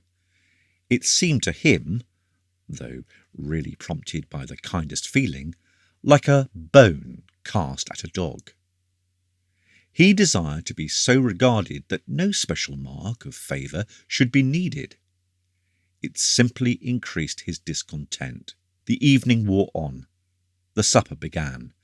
How weary it seemed to him, that long and jovial supper, with the ale that ran in a continual stream, the wine that ceaselessly circled round, the jokes, the bustle and laughter, the welcome to guests arriving, the cards and chess and games that succeeded it, the drinking and drinking and drinking, till the ladies again left, then drinking yet more freely. He slipped away at the first opportunity, and having first strolled to and fro on the bowling green, wet with dew, at the rear of the castle, asked for his bedroom. It was some time before he could get attended to. He stood alone at the foot of the staircase, while others went first. Their small coins bought them attention, till at last a lamp was brought to him, and his chamber named. That chamber, such as it was the only pleasure, and that's a melancholy one, he had had that day. Though overflowing with guests, so that the most honoured visitors could not be accommodated within the castle, and only the ladies could find sleeping room there, yet the sacred law of honour, the pledge of the hearth friend, passed 3 generations ago, secured him this privilege. The hearth friend must sleep within if a king were sent without. Oliver, of course, would occupy the same room, but he was drinking and shouting a song below, so that for a while Felix had the chamber to himself. It pleased him, because it was the room in which he had always slept when he visited the place from a boy, when, half afraid and yet determined to venture, he had first come through the forest alone. How well he remembered the first time, the autumn sunshine on the stubble at Old House, and the red and brown leaves of the forest as he entered. How he entered on foot and twice turned back and twice adventured again, till he got so deep into the forest that it seemed as far to return as to advance. How he started at the sudden bellow of 2 stags and the clatter of their horns as they fought in the brake close by. And how beautiful the castle looked when presently he emerged from the bushes and looked down upon it. This was the very room he slept in. The Baroness, mother-like, came to see that he was comfortable. Here he had slept every time since. Here he had listened in the early morning for Aurora's footfall as she passed his door, for the ladies rose earlier than did the men. He now sat down by the open window. It was a brilliant moonlit night, warm and delicious, and the long-drawn note of the nightingale came across the gardens from the hawthorn bushes without the inner stockade. To the left, he could see the line of the hills. To the right, the forest. All was quiet there, but every now and then the sound of a ballad came round the castle, a sound without recognizable words, inarticulate merriment. If he started upon the hazarded voyage he contemplated, and for which he had been so long preparing, should he ever sleep there again, so near the one he loved? Was it not better to be poor and despised, but near her, than to attempt such an expedition, especially as the chances, as his common sense told him, were all against him? Yet he could not stay. He must do it. And he tried to stifle the doubt which insisted upon arising in his mind. Then he recurred to Durand. He remembered that not once on that day had he exchanged one single word beyond the first and ordinary salutation with Aurora. Might she not, had she chosen, have arranged a moment's interview? Might she not easily have given him an opportunity? Was it not clear that she was ashamed of her girlish fancy for a portionless and despised youth? If so, was it worth while to go upon so strange an enterprise for her sake? But if so, also, was life worth living, and might he not as well go and seek destruction? While this conflict of feeling was proceeding, he chanced to look towards the table upon which he had carelessly placed his lamp, and observed what, in his agitated state of mind, he had previously overlooked. A small roll of manuscript tied round with silk. Curious in books, he undid the fastening and opened the volume. There was not much writing, but many singular diagrams and signs arranged in circles. It was, in fact, a book of magic, written at the dictation, as the preface stated, of one who had been for 7 years a slave among the Romani. He had been captured and forced to work for the tent to which his owners belonged. He had witnessed their worship and their sorceries. He had seen the sacrifices to the full moon, their chief goddess, and the wild extravagances with which it was accompanied. He had learnt some few of their signs, and, upon escaping, had reproduced them from memory. Some were engraved on the stones set in their rings. Some were carved on wooden tablets. Some drawn with ink on parchment. But, with all, their procedure seemed to be the repetition of certain verses, and then a steady gaze upon the picture. Presently, they became filled with rapture, uttered what sounded as the wildest ravings, and, their women especially, prophesied of the future. A few of the signs he understood the meaning of, but the others he owned were unknown to him. At the end of the book were several pages of commentary, describing the demons believed in and worshipped by the Romani, demons which haunted the woods and hills, and against which it was best to be provided with amulets blessed by the holy fathers of St. Augustine. Such demons stole on the hunter at noonday, and, alarmed at the sudden appearance, upon turning his head, for demons invariably approach from behind, and their presence is indicated by a shudder in the back, he toppled into pits hidden by fern, and was killed. Or, in the shape or a dog, they ran between the traveller's legs, or as a woman with tempting caress lured him from the way at nightfall into the leafy recesses, and then instantaneously, changing into vast bat-like forms, fastened on his throat and sucked his blood. The terrible screams of such victims had often been heard by the warders at the outposts. Some were invisible, and yet slew the unwary by descending unseen upon them, and choking him with a pressure as if the air had suddenly become heavy. But none of these were perhaps so much to be dreaded as the sweetly formed and graceful ladies of the fern. These were creatures not of flesh and blood, and yet not incorporeal like the demons, nor were they dangerous to the physical man, doing no bodily injury. The harm they did was by fascinating the soul, so that it revolted from all religion and all the rites of the church.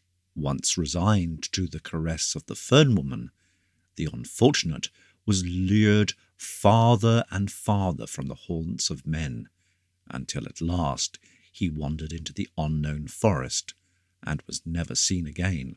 These creatures were usually found among the brake fern, nude, but the lower limbs and body hidden by the green fronds, their white arms and shoulders alone visible, and their golden hair aglow with the summer sunshine. Demons there were, too, of the streams, and demons dwelling in the midst of the hills, demons that could travel only in the moonbeams, and others that floated before the stormy winds and hurled the wretched wanderer to destruction, or crushed him with overthrown trees.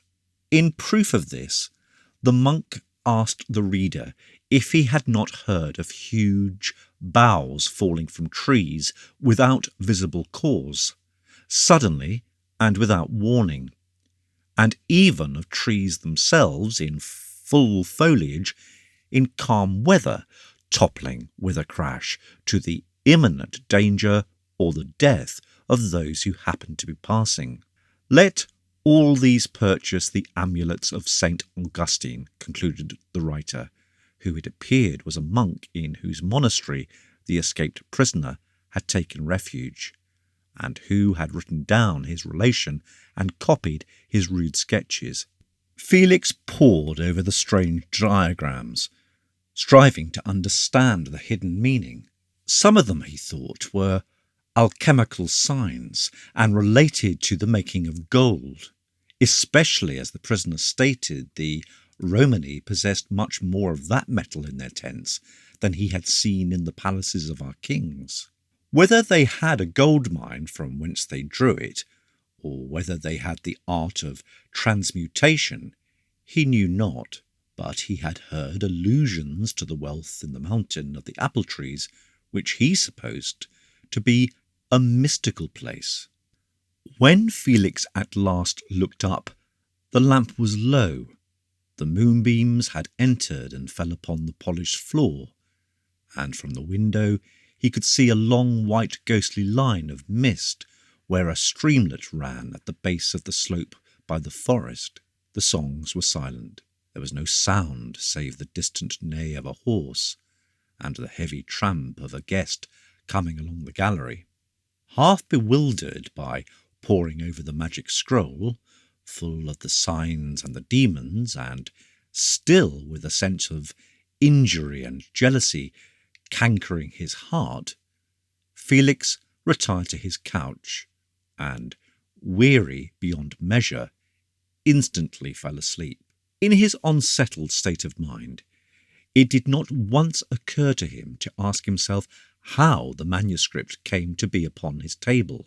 Rare as they were, books were not usually put upon the tables of guests, and at an ordinary time he would certainly have thought it peculiar. The fact was that Aurora, whom all day he had inwardly accused of forgetting him, had placed it there for him with her own hands. She, too, was curious in books and fond of study. She had very recently bought the volume from a merchant who had come thus far, and who valued it the least of all his wares.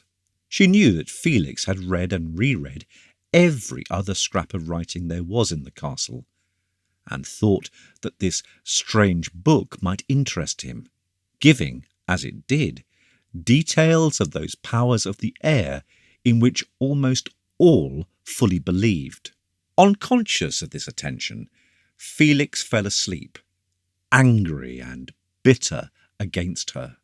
When, half an hour afterwards, Oliver blundered into the room, a little unsteady on his legs, notwithstanding his mighty strength, he picked up the roll, glanced at it, flung it down with contempt, and without a minute's delay sought and obtained slumber.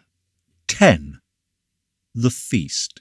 At 10 in the morning next day, the feast began with a drama from Sophocles, which was performed in the open air. The theatre was in the gardens between the wall and the inner stockade. The spectators sat on the slope, tier above tier. The actors appeared upon a green terrace below, issuing from an arbour and passing off behind a thick hedge on the other side of the terrace.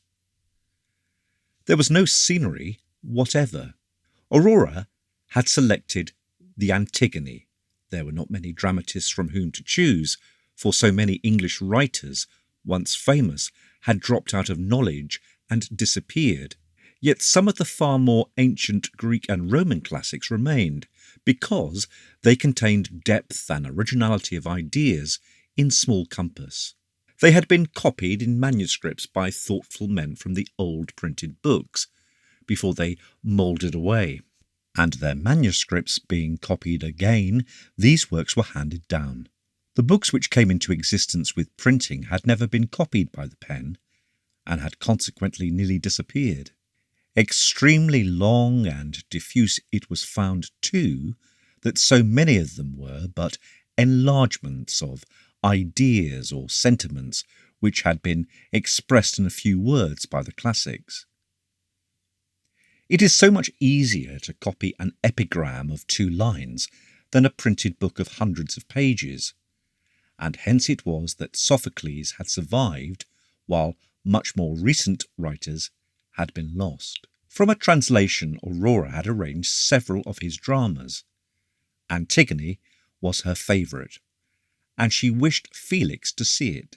In some indefinable manner, the spirit of the ancient Greeks seemed to her in accord with the times, for men had, or appeared to have, so little control over their own lives that they might well imagine themselves overruled by destiny.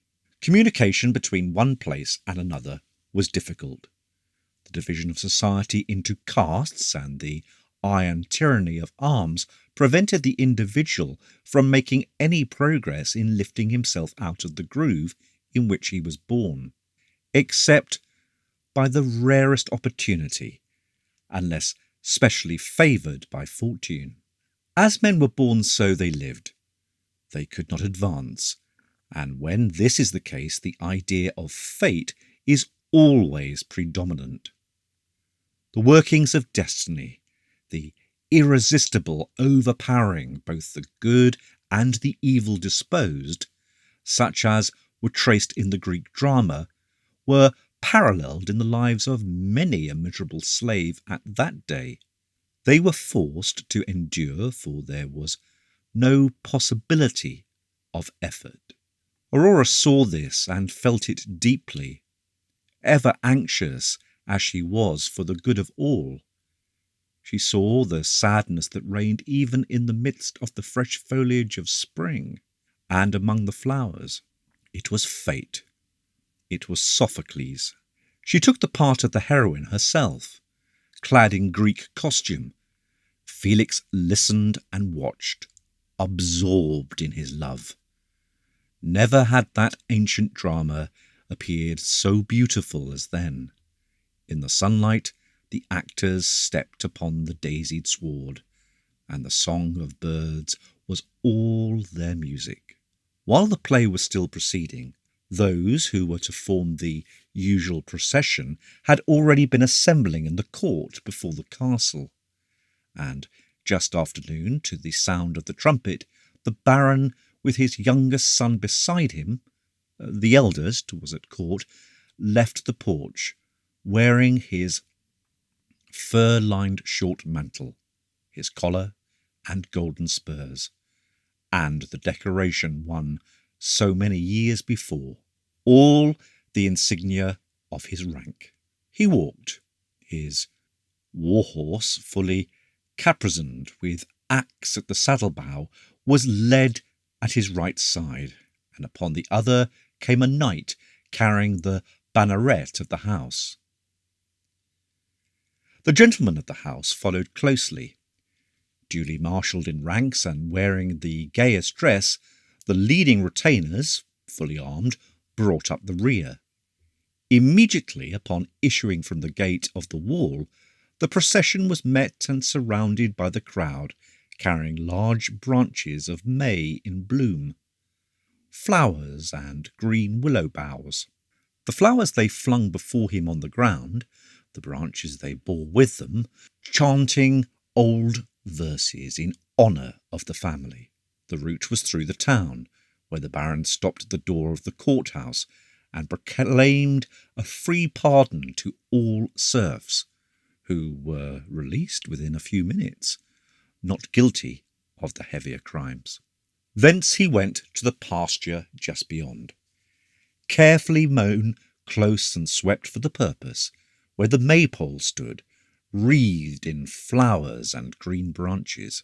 Beneath it he deposited a bag of money for distribution upon a carved butt placed there. The signal the games were open. Instantly the fiddles began to play, and the feast really commenced. At the inns ale was served out freely, at the Baron's charge. Carts, too, came down from the castle, laden with ale and cooked provisions. Wishing them joy, the Baron returned by the same road to the castle, where dinner was already served in the hall and the sheds that had been erected to enlarge the accommodation. In the afternoon there were foot races, horse races, and leaping competitions, and the dances about the maypole were prolonged far into the night. The second day, early in the morning, the barriers were opened, and trials of skill with the blunt sword, jousting with the blunt lance at the quintain, and wrestling began, and continued almost till sunset. Tournament with sharpened lance or sword, when the combatants fight with risk of serious wounds, can take place only in the presence of the prince or his deputy. But in these conflicts sufficiently severe blows were given to disable the competitors. On the third day there was a set battle in the morning between 15 men on each side, armed with the usual buckler or small shield, and stout single sticks instead of swords. This combat excited more interest than all the duels that had preceded it. The crowd almost broke down the barriers, and the cheering and cries of encouragement could be heard upon the hills. Thrice the combatants rested from the engagement, and thrice at the trumpet call started again to meet each other, at least those who had sustained the first onslaught. Blood, indeed, was not shed, for the iron morions saved their skulls, but nearly half of the number required assistance to reach the tents pitched for their use. Then came more feasting. The final dinner prolonged till 6 in the evening, when the company, constantly rising from their seats, cheered the Baron and drank to the prosperity of the house. After the horn blew at 6, the guests who had come from a distance rapidly dispersed. Their horses were already waiting, for they were anxious to pass the 15 miles of forest before nightfall. Those on foot, and those ladies who had come in covered wagons, stayed till next morning, as they could not travel so speedily. By 7 or 8 the castle courtyard was comparatively empty, and the Baron, weary from the mere bodily efforts of saying farewell to so many, had flung himself at full length on a couch in the drawing-room. During the whole of this time Felix had not obtained a single moment with Aurora. Her time, when not occupied in attending to the guests, was always claimed by Lord Durand. Felix, after the short-lived but pure pleasure he had enjoyed in watching her upon the grass-grown stage, had endured 3 days of misery. He was among the crowd, he was in the castle itself. He sat at table with the most honoured visitors, yet he was distinct from all. There was no sympathy between them and him. The games, the dancing, the feasting and laughter, the ceaseless singing and shouting and jovial joustling jarred upon him. The boundless interest the people took in the combats, and especially that of the 30, seemed to him a strange and inexplicable phenomenon. It did not excite him in the least. He could turn his back upon it without hesitation. He would, indeed, have left the crowd and spent the day in the forest or on the hill, but he could not leave Aurora. He must be near her. He must see her, though it was miserable. Now he feared that the last moment would come, and that he should not exchange a word with her. He could not, with any show of pretext, prolong his stay beyond the sunset. All were already gone, with the exceptions mentioned. It would be against etiquette to remain longer unless specially invited, and he was not specially invited. Yet he lingered and lingered. His horse was ready below. The groom, weary of holding the bridle, had thrown it over an iron hook in the yard and gone about other business. The sun perceptibly declined, and the shadow of the breaches of the forest began to descend the grassy slope.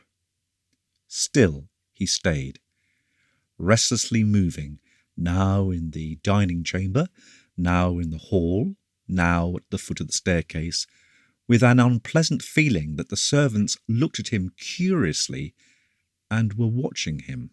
Oliver had gone long since, riding with his new friend, Lord Durand.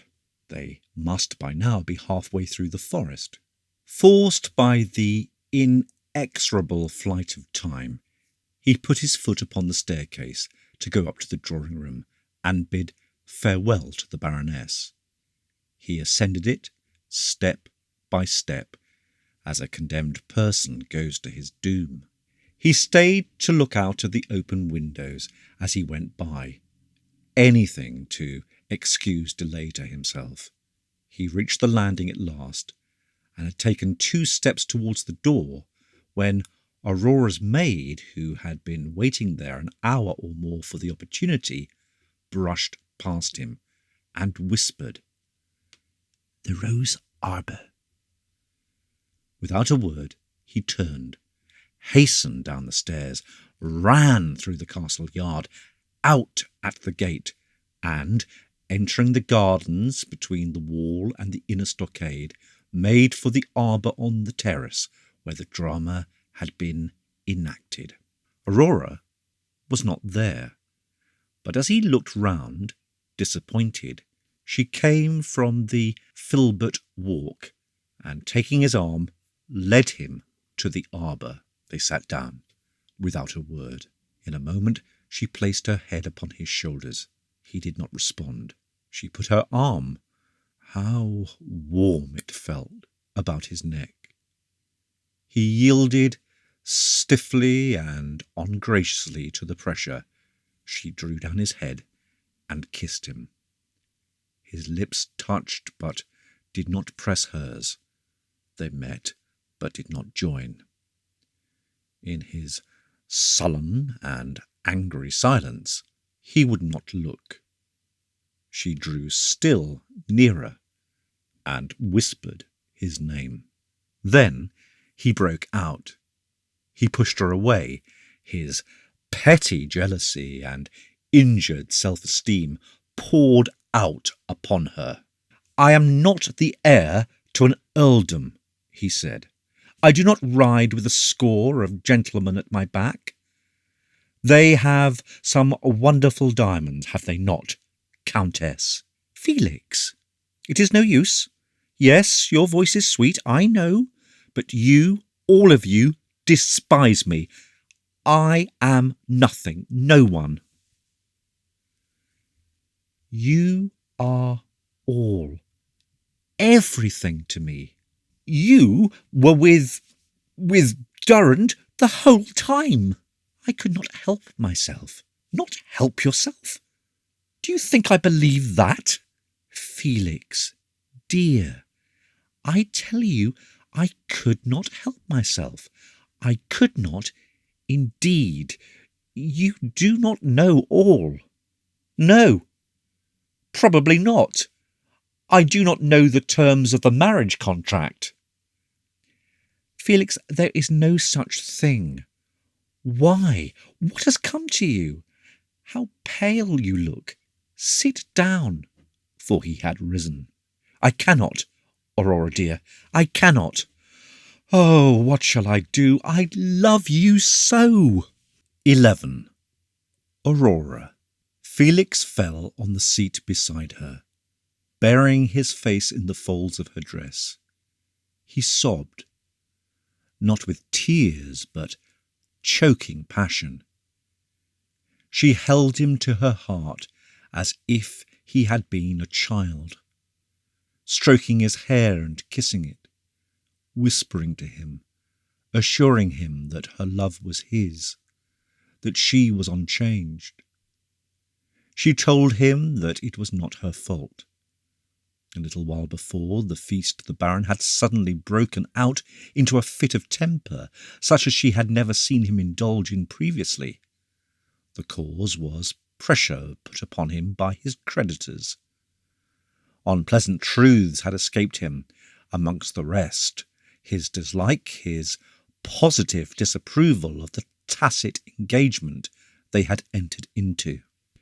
He declared that if the least outward signs of it appeared before the guests that were expected, he would order Felix to leave the place and cancel the half-friendship, no matter what the consequence. It was clear that he was set upon a wealthy and powerful alliance for her, that the Earl was either coming or would send his son. He knew that nothing so repels a possible suitor as the rumour that the lady has a previous engagement. In short, he made it a condition of Felix's presence being tolerated at all that Aurora should carefully abstain from showing the slightest attention to him, that she should ignore his existence. Nor could she prevent Durrand following her without a marked refusal to listen to his conversation, a refusal which would have certainly at once brought about the dreaded explosion. She thought it better, under the circumstances, to preserve peace, lest intercourse between her and Felix should be entirely broken off for ever. This was the secret history of the apparent indifference and neglect which had so deeply hurt him. The explanation, accompanied as it was with so many tender expressions and caresses, soothed him. He returned her kisses and became calmer. He could not doubt her, for in his heart he had suspected something of the kind long since. Yet it was not so much the explanation itself, nor even the love she poured upon him, as the mere fact of her presence so near that brought him to himself. Influence of her steadfast nature, of her clear, broad, straightforward view of things, the decision of her character, the high, unselfish motives which animated her, all together supplied that which was wanting in himself, his indecision, his too impressionable disposition, which checked checked and stayed the force of his talent and counteracted the determination of a naturally iron will. These, as it were relieved. In a word, with her, he became himself. How many times had he told her as much? How many times she had replied that it was not herself, but that in which she believed that was the real cause of this feeling. It was that ancient and true religion, the religion of the primitive church, as she found it in the fragments of the scriptures that had come down from the ancients. Aurora had learnt this faith from childhood. It was indeed a tradition of the house preserved unbroken these 100 years in the midst of the jarring creeds whose disciples threatened and destroyed each other. On the one hand, the gorgeous rite of the vice-pope with the priests and the monks claimed dominion and really held a large share both over the body and the soul. On the other, the Leaguers with their bold, harsh and flowerless creed were equally overbearing and equally bigoted. Around them the Bushmen wandered without a god. The Romani called upon the full moon. Within courts and cities the gay and the learned alike mocked at all faith and believed in gold alone. Cruelty reigned everywhere. Mercy, except in the name of honour, there was none. Humanity was unknown. A few, a very few only, had knowledge of or held to the leading tenets which in the time of the ancients were assented to by everyone, such as the duty of humanity to all, the duty of saving and protecting life, of kindness and gentleness.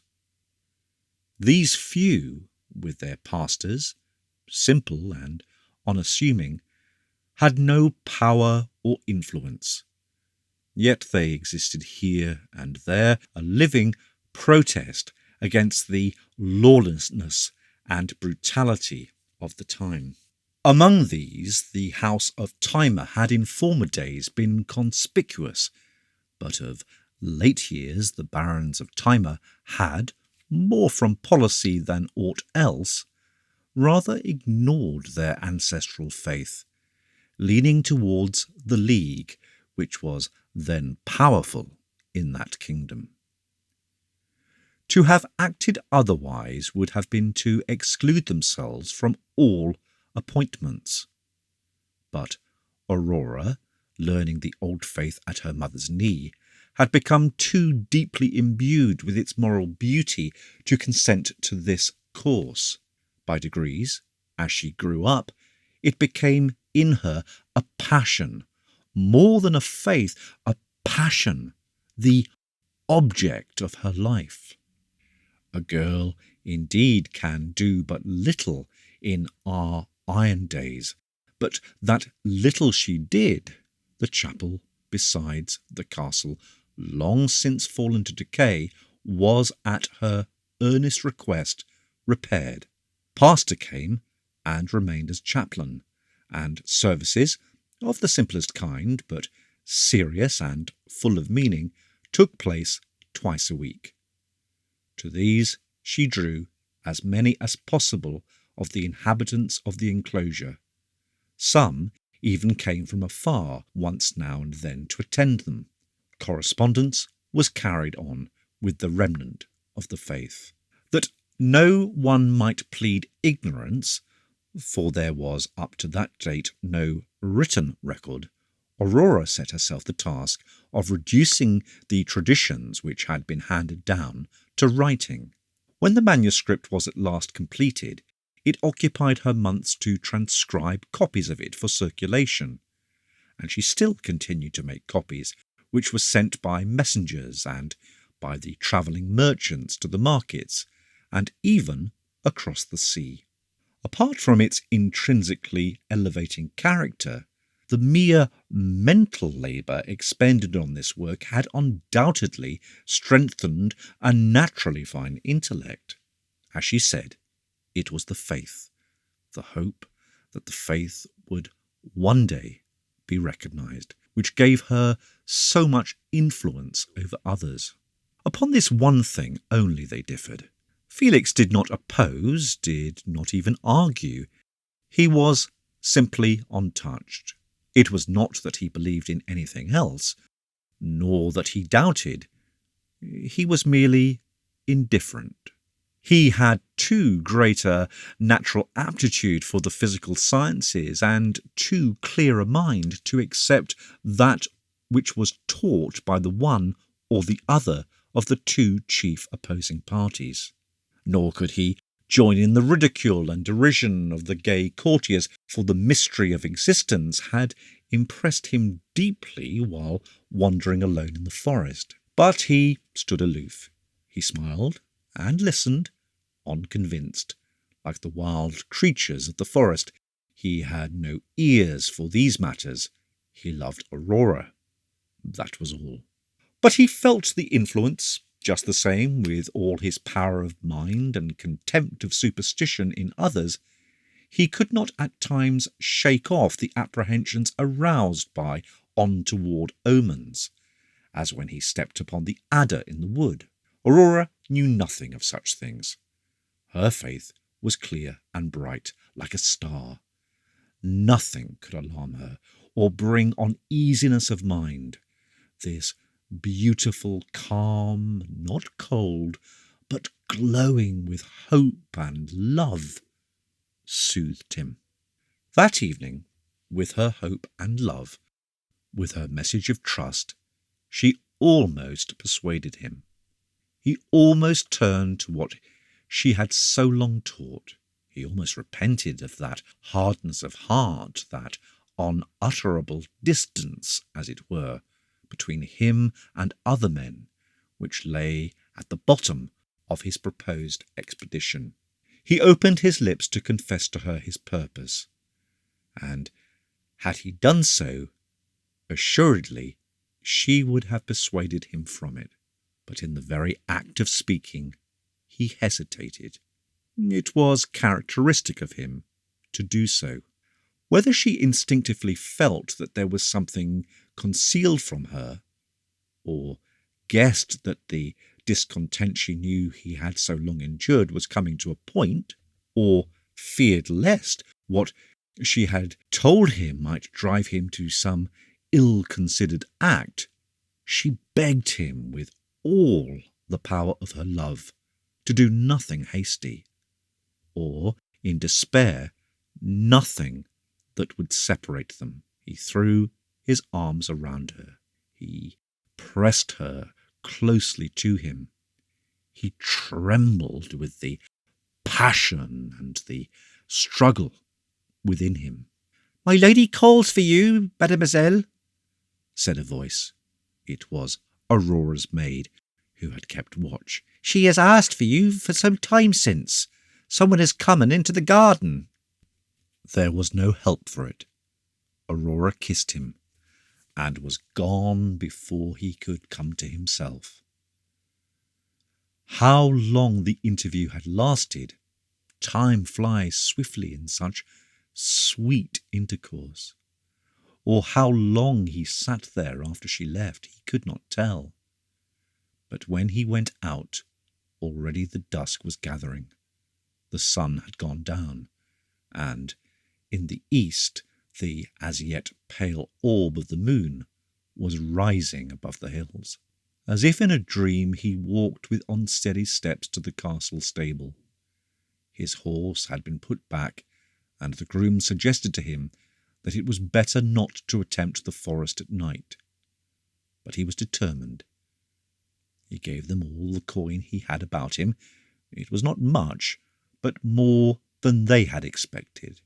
They ran beside him to the barrier, advising him as they ran as he would go to string his bow and loosen an arrow in his girdle, and above all, not to loiter or let his horse walk, but to keep him as at a sharp trot as he could. The fact that so many wealthy persons had assembled at the castle for the feast would be sure to be known in the banditti, the outlaws of the cities and the escaped serfs. They were certain to be on the lookout for travellers. Let him beware. His ears tingled and his head felt hot, as if the blood had rushed into it. It was the violence of the emotion that he had felt as he rode from the barrier, hearing and yet without conscious knowledge of what they said. They watched him up the slope and saw him disappear from sight under the dark beeches of the forest. 12. Night in the forest. At first Felix rode quickly, but his horse, stumbling, though accustomed to the woods, warned him to be more careful. The passage of so many horsemen in the last few days had cut up and destroyed the track, which was nothing but a green path, and the covered wagon had, of course, assisted in rendering it rough and broken. He therefore rode slowly, and giving his horse his head, he picked his way of his own accord at the side of the road, often brushing against the underwood. Still, indeed, absorbed by the feelings which had almost mastered him in the arbour and thinking of Aurora, he forgot where he was, till the dismal howling of wood dogs deep in the forest woke him. It was almost pitch dark under the tall trees, the highest of the trees preventing the beams of the moon from illuminating the path till later in the night. Like a curtain, the thick foliage above shut out the sky, so that no stars were visible. When the wood dogs ceased, there was no sound beyond the light fall of the horse's hoofs as he walked upon the grass. Darkness and silence prevailed. He could see nothing. He spoke to his horse and patted his neck. He stepped a little faster and lifted his head, which he had held low as if making his way by scent. The gloom weighed upon him, unhappy as he was. Often, as he had voluntarily sought the loneliness of the woods, now, in this state of mind, it oppressed him. He remembered that beyond the beeches the ground was open and cleared by a forest fire, and began to be anxious to reach it. It seemed an hour, but it was really only a few minutes, when the beeches became thinner and wider apart. The foliage above ceased, and the stars shone. Before him was the open space he had desired. Sloping to the right hand, the tall grass grey-green in the moonlight, and near at hand, sparkling with dew. Amongst it stood the crooked and charred stems of firs with which it had been converted before the fire passed. A white owl floated rather than flew by, following the edge of the forest. From far down the slope came the chattering notes of a brook sparrow, showing that there was water in the hollow. Some large animal moved into the white mist that hung there, and immediately concealed it like a cloud upon the ground. He was not certain in the dim light, and with so momentary and distant a view, but supposed from its size that it must have been a white or dunwood cow. Ahead, across the open, rose the dark top of the fir trees through which the route ran. Instead of the relief which he had anticipated as he rode towards them, the space clear of trees around seemed to expose him to the full view of all that might be lurking in the forest. As he approached the firs and saw how dark it was beneath them, the shadowy depth suggested uncertain shapes hiding therein, and his memory immediately reverted to the book of magic he had read at the castle. There could not be such things, and yet no one in his heart doubted their existence. deny it as they might with their tongues as they sat at the supper table and handed round the ale, out of doors in the night, the haste to pass the haunted spot, the bated breath, and the fearful glances cast around, told another tale. He endeavoured to call philosophy to his aid. He remembered, too, how many nights he had spent in the deepest forest without seeing anything, and without even thinking of such matters. He reproved himself for his folly, and asked himself if ever he could hope to be a successful leader of men who started at a shadow. In vain, the tone of his mind had been weakened by the strain it had undergone.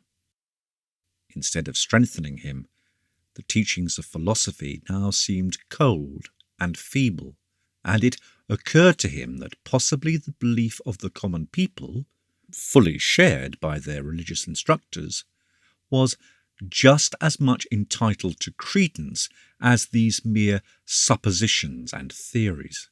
The details of the volume recurred to his mind. The accurate descriptions of the demon of the forest and the hill, and especially the horrible vampires enfolding the victim with outstretched wings. In spite of himself, incredulous yet excited, he pressed his horse to greater speed, though the track was narrow and very much broken under the firs. The animal obeyed and trotted, but reluctantly, and needed continual urging. The yellow spark of a glowworm shining by a bush made him set his teeth. Trifling and well known as it was, the light suddenly seen thrilled him with the terror of the unexpected. Strange rushings sounded among the fern, as if the wings of a demon brushed it as he travelled. Felix knew that they were caused by rabbits hastening off, or a boar bounding away. Yet they increased the feverish excitement with which he was burdened. Though dark beneath the firs, it was not like the darkness of the beeches. These trees did not form a perfect canopy overhead everywhere. In places he could see where a streak of moonlight came aslant through an opening and reached the ground. One such streak fell upon the track ahead. The trees there had decayed and fallen, and a broad band of light lit up the way. As he approached it, and had almost entered, suddenly something shot towards him in the air.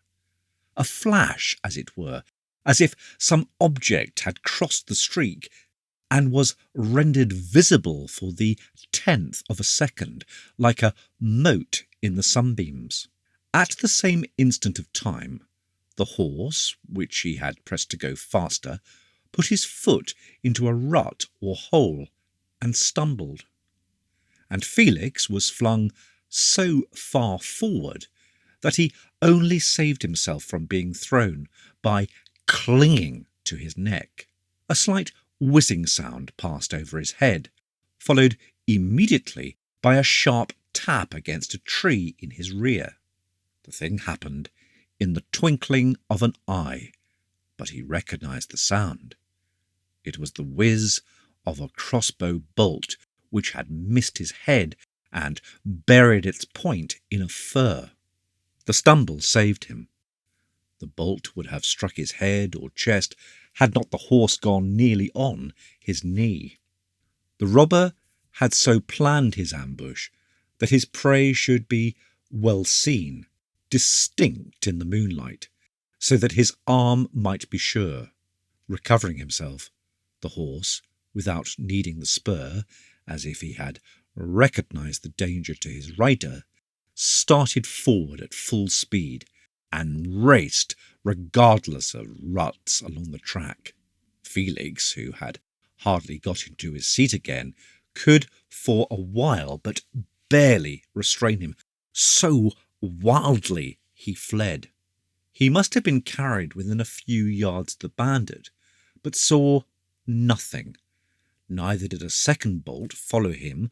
The crossbow takes time to bend, and if the robber had companions, they were differently armed. He was a furlong or more from the spot before he quite realized the danger he had escaped. His bow was unstrung in his hand. His arrows were all in the quiver. Thus had the bolt struck him, even if the wound had not been mortal, as it most likely would have been. He could have made no resistance. How foolish to disregard the warnings of the grooms at the castle. It was now too late. All he could do was to ride. Dreading every moment to be thrown, he pushed on as fast as the horse would go. There was no pursuit, and after a mile or so, as he left the firs and entered the ash woods, he slackened somewhat.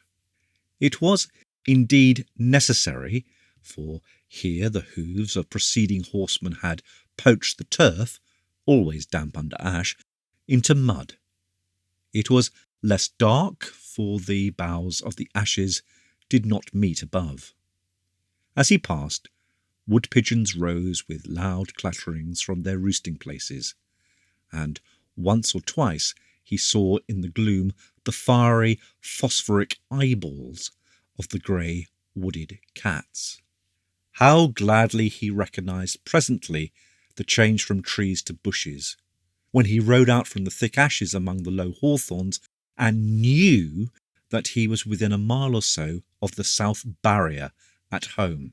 Already he heard the song of the nightingale, the long note which at night penetrates so far, the nightingale which loves the hawthorn and the neighbourhood of man. Imperceptibly he increased the speed again. The horse, too, knew that he was nearing home, and responded willingly. The track was much broader and fairly good, but he knew that at one spot where it was marshy, it must be cut up. Then he went at the side, almost brushing a projecting maple bush. Something struck the horse. He fancied the rebound of a bough. He jumped, literally jumped, like a buck, and tore along the road. With one foot out of the stirrups, it was with the utmost difficulty he stuck to his seat. He was not riding, but holding on for a moment or two. Presently recovering from the jolt, he endeavoured to check him, but the bit was of no avail. The animal was beside himself with terror, and raced headlong till they reached the barrier. It was, of course, closed, and the warder was asleep, so that, until he dismounted and kicked and shouted, no one challenged him. Then the warder, spear in hand, appeared with his lantern, but recognising the voice, ran to the gate. Within the gate, a few yards, there were the embers of a fire, and round it a bivouac of footmen who had been to the feast and had returned thus far before nightfall. Hearing the noise, some of them arose and came round him, when one immediately exclaimed and asked if he was wounded. Felix replied that he was not, but looking at his foot where the man pointed, saw that it was covered with blood. But upon close examination, there was no cut or incision. He was not hurt. The warder now called to them, and showed a long deep scratch on the rear flank of the horse, from which the blood was dripping. It was such a scratch as might have been made with an iron nail, and without hesitation they all put it down to a bushman's spud. Without doubt, the bushman, hearing Felix approach, had hidden in the maple bush, and as he passed, struck with his nail-like dagger. But, miscalculating the speed of which the horse was going, instead of piercing the thigh of the rider, the blow fell on the horse, and the sharp point was dragged along the side. The horse trembled as they touched him. "Sir," said one of the retainers, their headman, If you will pardon me, you had best string your bow and send a shaft through his heart, for he will die in misery before morning."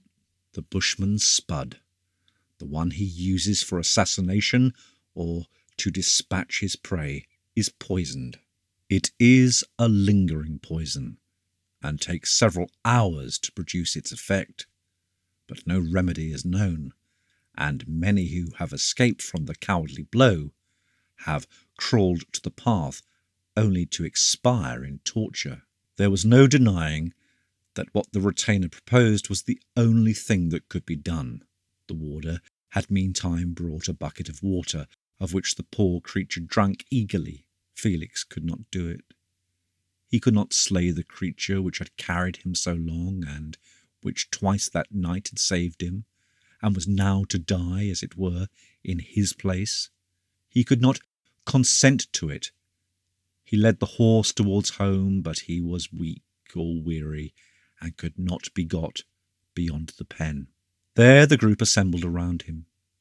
Felix ordered the scratch to be cleansed, while he ran over in his mind every possible remedy. He gave strict orders that he should not be dispatched, and then hastened to the house. He undid with trembling hands the thongs that bound his chest, and took out his manuscripts, hoping against hope that among the many notes he had made there might be something, but there was nothing, or in his excitement he overlooked it. Remembering that Oliver was a great authority upon horses, he went into his room and tried to wake him. Oliver, weary with his ride and not as yet having slept off the effects of the feast, could not be roused. Felix left him and hurried back to the pen. Weary as he was, he watched by the horse till the larks began to sing and the dawn was at hand. As yet he had not shown any severe symptoms except twitching of the limbs and a constant thirst which water could not quench. But suddenly he fell, and the old retainer warned them all to stand away, for he would bite anything that was near. His words were instantly fulfilled. The horse rolled and kicked and bit at everything within reach. Seeing this agony, Felix could no longer delay. He strung his bow, but he could not fit the arrow to the string. He missed the notch, so much did his hand shake. He motioned to the retainers who had gathered around, and one of them thrust his spear into the horse behind his shoulder. When Felix at last returned to his chamber, he could not but reflect, as the sun rose and the beams entered, that every omen had been against him. The adder underfoot, the bandit's bolt, the bushman's poisoned point. He slept till noon, and, upon going out, unrefreshed and still weary, he found that they had already buried the horse, and ordered a mound to be raised above his grave. The day passed slowly. He wandered about the castle and the enclosed grounds, seeking comfort and finding none. His mind vacillated. He recalled all that Aurora had said, persuading him not to do anything in haste or despair. Yet he could not continue in his present condition. Another day went by, and still undecided and doubting, he remained at home. Oliver began to jest at him. Had he abandoned the expedition? Oliver could not understand indecision. Perhaps he did not see so many sides to the question. His mind was always quickly made up. Action was his forte, not thought. The night came, and still Felix lingered, hesitating. 13. Sailing away. But the next morning Felix arose straight from his sleep, resolved to carry out his plan. Without staying to think a moment, without further examination of the various sides of the problem, he started up the instant his eyes unclosed, fully determined upon his voyage. The breath of the bright June morn, as he threw open the window shutter, filled him with hope. His heart responded to its joyous influence. The excitement which had disturbed his mind had time to subside. In the still slumber of the night, the strong undercurrent of his thought resumed its course, and he awoke with his will firmly bent in one direction. When he had dressed, he took his bow and the chest bound with leathern thongs and went down. It was early, but the Baron had already finished breakfast and gone out to his gardens. The Baroness had not yet appeared. While he was making a hurried breakfast, for having now made up his mind he was eager to put his resolve into execution, Oliver came in, and seeing the chest and bow, understood that the hour had arrived. He immediately said he should accompany him to Heron Bay, and assist him to start, and went out to order their horses. There were always plenty of riding horses at Old House, as at every fortified mansion, and there was not the least difficulty in getting another for Felix in place of his favourite. Oliver insisted upon taking the wooden chest, which was rather heavy, before him on the saddle, so that Felix had nothing to carry but his favourite bow. Oliver was surprised that Felix did not go first to the gardens and say good-bye to the Baron, or at least knock on the Baroness's door and bid her farewell. But he made no remark, knowing Felix's proud and occasionally hard temper. Without a word, Felix left the old place. He rode forth from the north barrier, and did not even so much as look behind him. Neither he nor Oliver thought of the event that might happen before they should again meet in the old familiar house. When the circle is once broken up, it is often years before it is reformed. Often, indeed, the members of it never meet again, at least not in the same manner, which perhaps they detested then and ever afterwards regretted. Without one word of farewell, without a glance, Felix rode out into the forest. There was not much conversation on the trail to Heron Bay. The serfs were still there in charge of the canoe and were glad enough to see their approach, and thus to be relieved from their lonely watch. They launched the canoe with ease. The provisions were put on board, the chest lashed to the mast that it might not be lost. The favourite bow was also fastened upright to the mast for safety, and, simply shaking hands with Oliver, Felix pushed out into the creek. He paddled the canoe to the entrance and out into the lake till he arrived where the southwest breeze, coming over the forest, touched and rippled the water, which by the shore was perfectly calm. Then, hoisting the sail, he put out the larger paddle which answered as a rudder, took his seat, and, waving his hand to Oliver, began his voyage. Wind was but light, and almost too favourable, for he had determined to sail to the eastward, not for any specific reason, but because there the sun rose, and that was the quarter of light and hope. His canoe, with a long fore and aft sail, and so well adapted for working into the wind, was not well rigged for drifting before a breeze, which was what he was now doing. He had merely to keep the canoe before the wind, steering so as to clear the bold headland of White Horse, which rose blue from the water's edge far in front of him. Though the wind was light, the canoe being so taper and sharp at the prow, and the sail so large in comparison, slipped from the shore faster than he at first imagined. As he steered aslant from the little bay outward into the great lake, the ripples rolling before the wind gradually enlarged into wavelets. These again increased, and in half an hour, as the wind now played upon them, over a mile of surface, they seemed, in his canoe with its low freeboard, to be considerable waves. He had purposely refrained from looking back till now, lest they should think he regretted leaving, and, in his heart, desired to return. But now, feeling that he had really started, he glanced behind. He could see no one. He had forgotten that the spot where they had launched the canoe was at the end of an inlet, and as he sailed away the creek was shut off from view by the shore of the lake.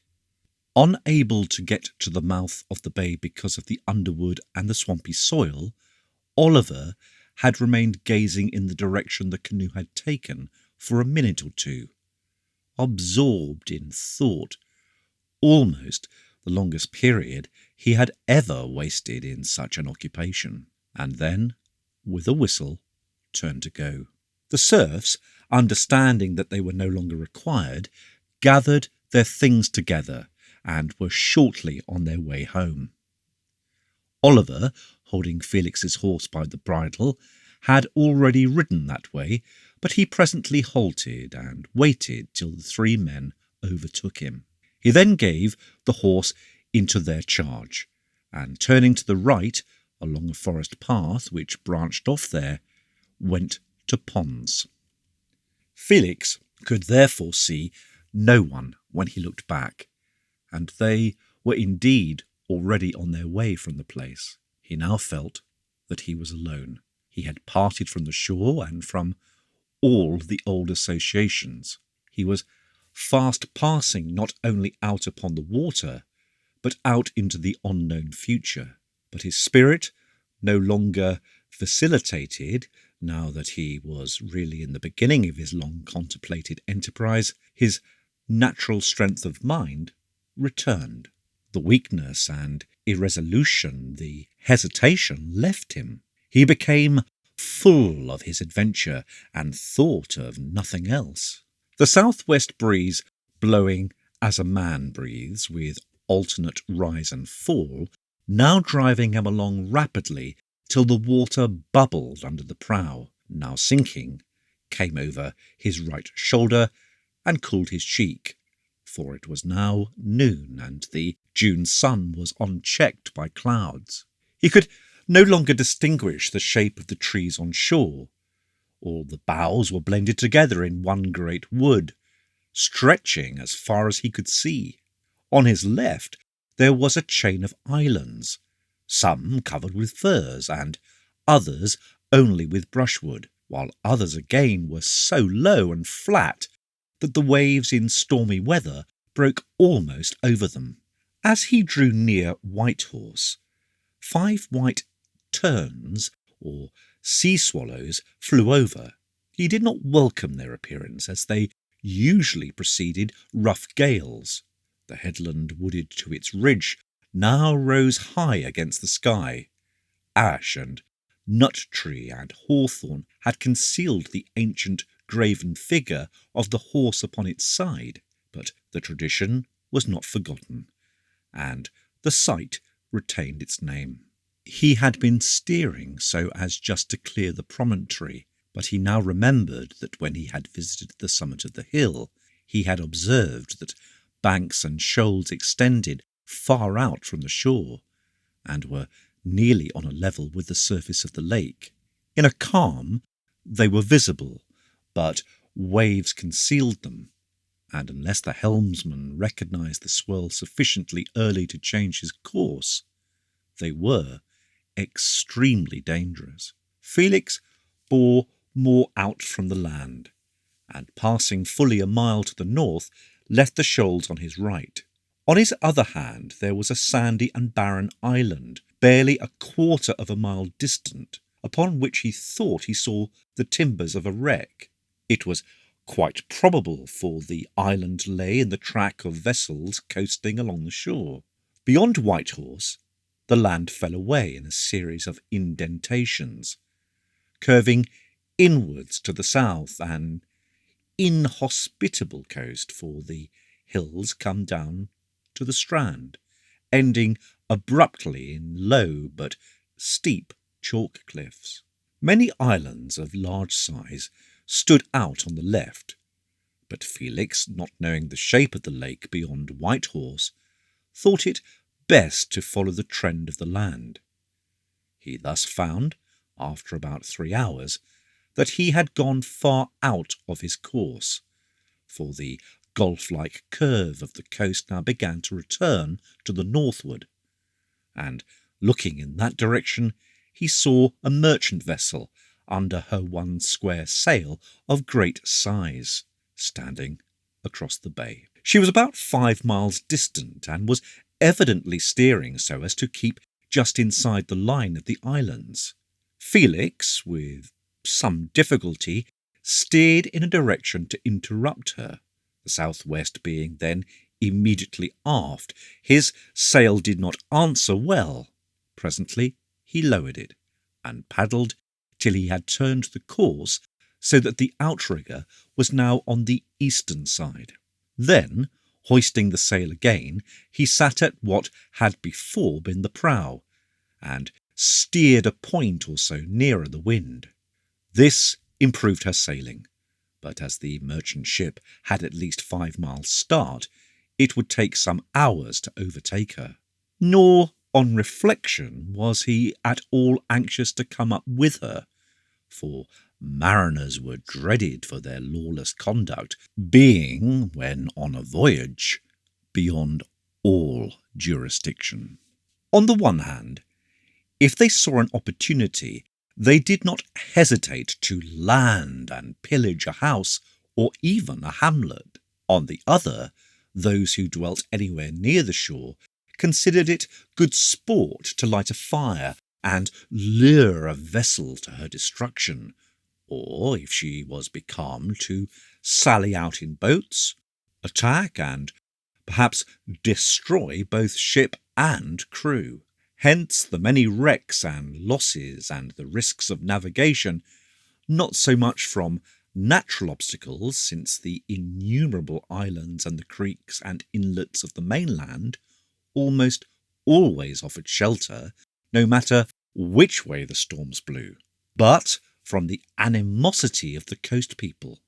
If there was an important harbour and a town where provisions could be obtained or repairs effected, the right of entrance was jealously guarded, and no ship, however pressed by the gale, was permitted to leave, if she had anchored without payment of a fine, so that vessels as much as possible avoided the harbours and towns and the mainland altogether, sailing along beside the islands, which were, for the most part, uninhabited, and anchoring under their lee at night. Felix, remembering the character of the mariners, resolved to keep well away from them, but to watch their course as a guide to himself.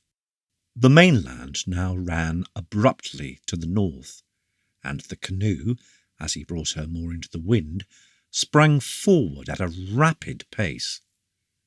The outrigger prevented her from making any leeway, or heeling over, and the large spread of sail forced her swiftly through the water. He had lost sight of the ship behind some islands, and as he approached these, began to ask himself if he had not better haul down his sail there, as he must now be getting near her, when, to his surprise, on coming close, he saw her great square sail in the middle, as it seemed, of the land. The shore there was flat, the hills which had hitherto bounded it suddenly ceasing. It was overgrown with reeds and flags, and about 2 miles away the dark sail of the merchantman drifted over these, the hull being hidden. He at once knew that he had reached the western mouth of the straits which divide the southern and northern mainland. When he went to see the channel on foot through the forest, he must have struck it a mile or two more to the east, where it wound under the hills. In another half hour he arrived at the opening of the strait. It was about a mile wide, and either shore was quite flat, that on the right, for a short distance, the range of downs approaching within 2 miles, that on the left or north was level as far as he could see. He had now again to lower his sail, to get the outrigger on his lee as he turned to the right and steered due east into the channel. So long as the shore was level, he had no difficulty, for the wind drew over it, but when the hills gradually came near and almost overhung the channel, they shut off much of the breeze, and his progress was slow. When it turned and ran, narrowing every moment to the south, the wind failed him altogether. On the right shore, wooded hills rose from the water like a wall. On the left, it was a perfect plain. He could see nothing of the merchantman, although he knew that she could not sail here, but must be working through with her sweeps. Her heavy hull and bluff bow must make the rowing a slow and laborious process. Therefore, she could not be far ahead, but was concealed by the winding of the strait. He lowered the sail, as it was now useless, and began to paddle. In a very short time he found the heat under the hills oppressive when thus working. He had now been afloat between 6 and 7 hours, and must have come fully 30 miles.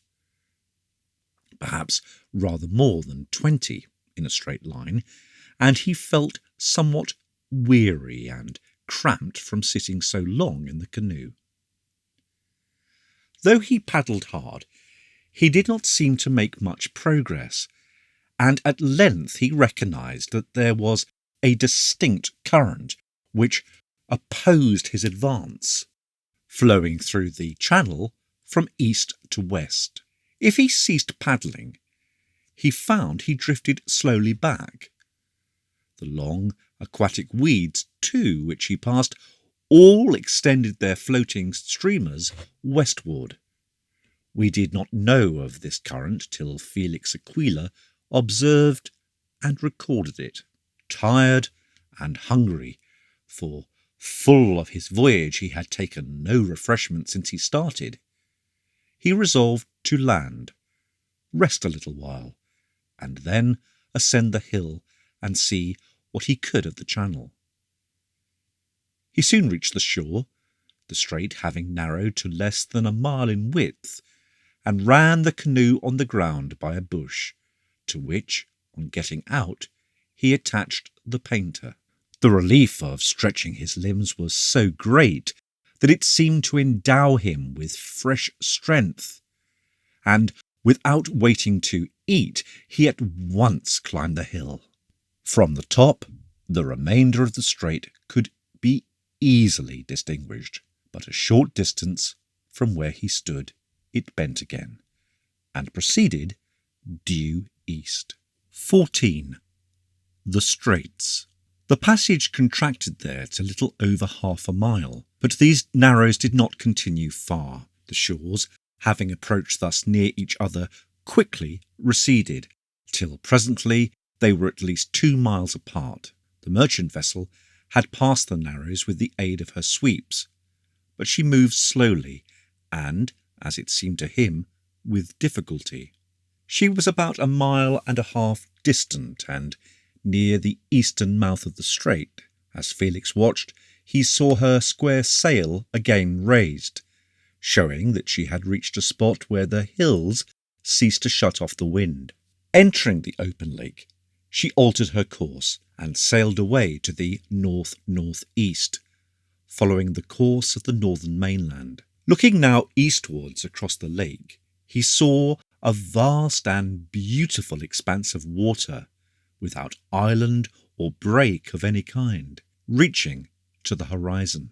Northwards and southwards the land fell rapidly away, skirted as usual with islets and shoals, between which and the shore vessels usually voyaged.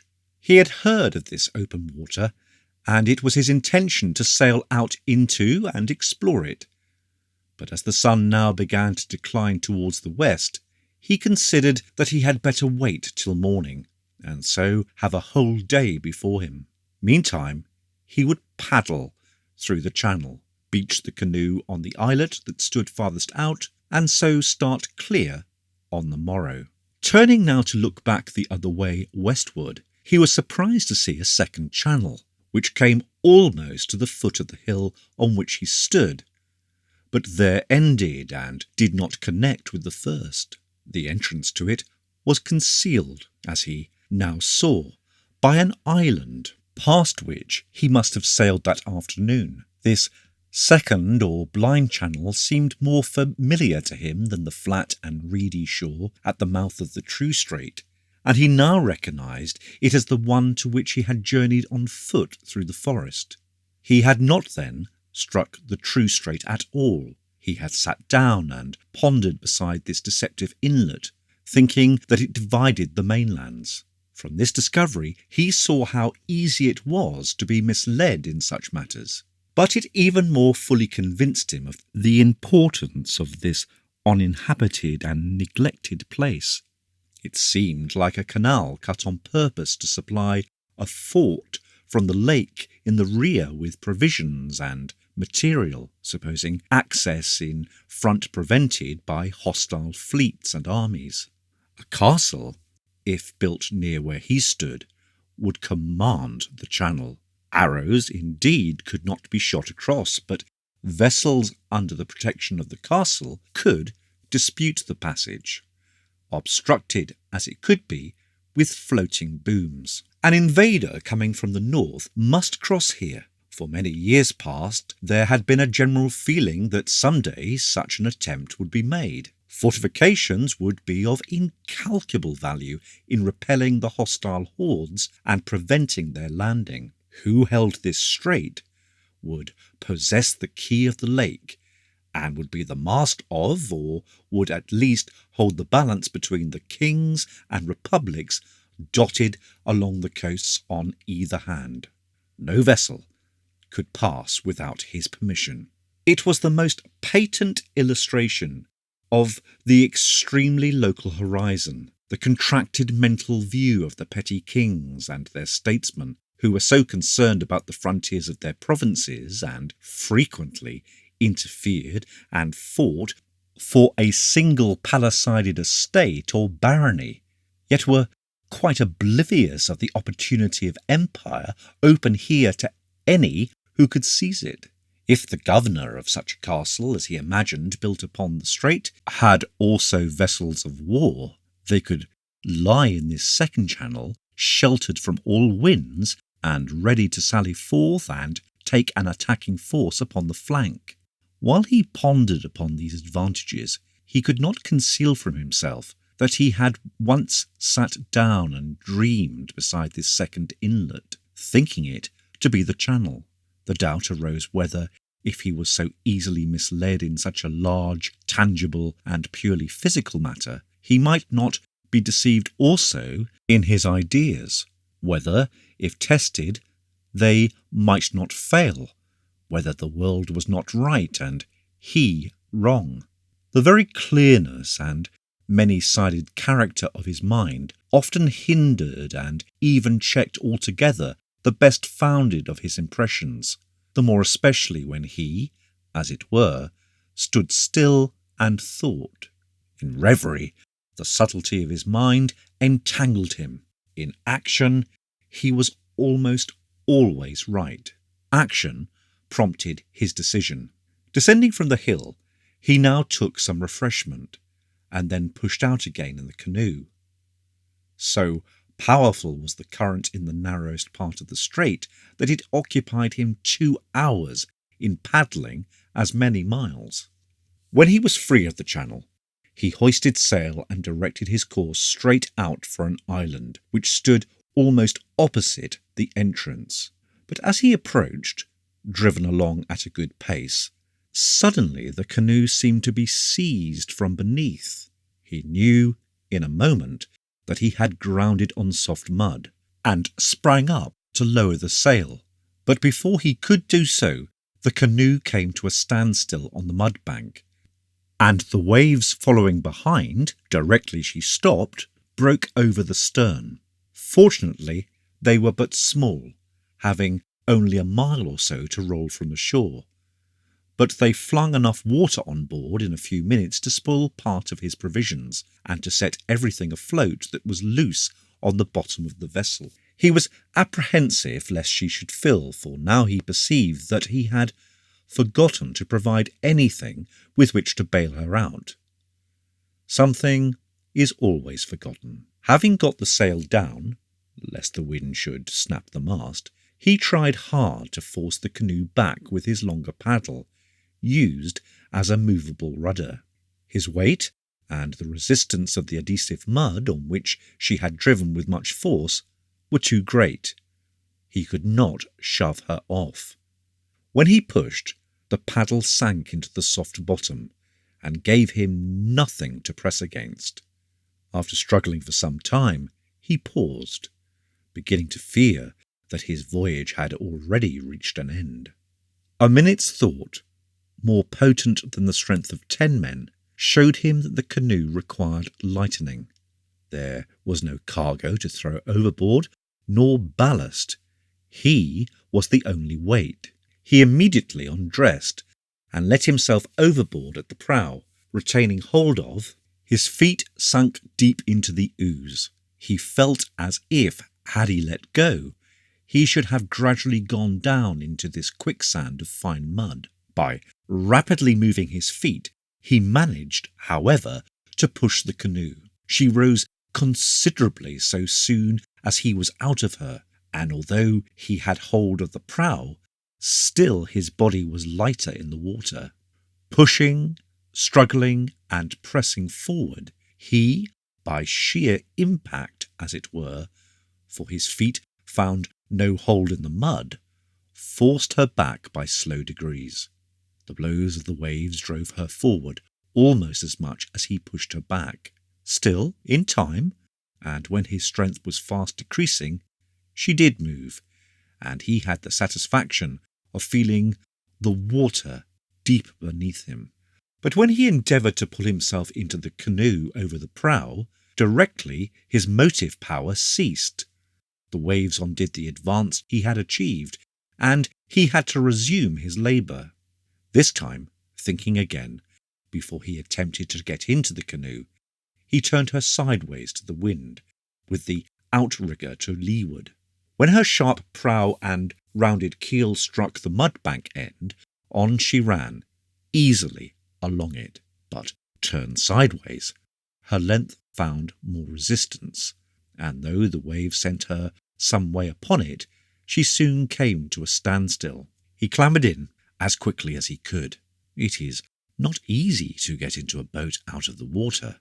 The body feels so heavy, and, taking the paddle, without waiting to dress, worked away from the spot. Not till he had got some quarter of a mile back towards the mainland did he pause to dry himself and resume part of his clothing. The canoe being still partly full of water, it was no use to put on all.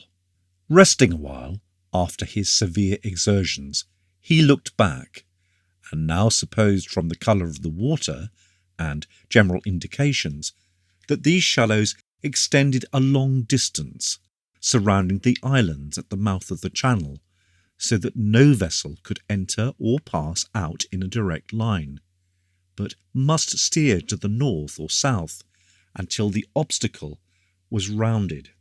Afraid to attempt to land on another island, his only course, as the sun was now going down, was to return to the mainland, which he reached without much trouble, as the current favoured him. He drew the canoe upon the ground as far as he could. It was not a good place to land, as the bottom was chalk, washed into holes by the waves and studded with angular flints. As the wind was off the shore, it did not matter. If it had blown from the east, his canoe might very likely have been much damaged. The shore was overgrown with hazel to within 20 yards of the water. Then the ground rose and was clothed with low ash trees, whose boughs seemed much stunted by tempest. showing how exposed the spot was to the easterly gales of the spring. The southwest wind was shut off by the hills behind. Felix was so weary that for some time he had nothing save rest upon the ground, which was but scantily covered with grass. An hour's rest, however, restored him to himself. He gathered some dry sticks, there were plenty under the ashes, struck his flint against the steel, ignited the tinder, and soon had a fire. It was not necessary for warmth. The June evening was soft and warm, but it was a hunter's instinct. Upon camping for the night, the hunter, unless bushmen are suspected to be in the neighbourhood, invariably lights a fire, first to cook his supper, and secondly, and often principally, to make the spot his home. The hearth is home, whether there be walls around it or not. Directly there are glowing embers. The place is no longer wild, it becomes human. Felix had nothing that needed cooking. He took his cowhide from the canoe and spread it on the ground. A well-seasoned cowhide is the first possession of every hunter. It keeps him from the damp, and with a second, supported on 3 short poles struck in the earth, 2 crossed at the top in front, forming a fork and fastened with a thong, the third resting on these, he protects himself from the heaviest rain. This little tent is always built with the back to windward. Felix did not erect a second hide. The evening was so warm and beautiful he did not need it.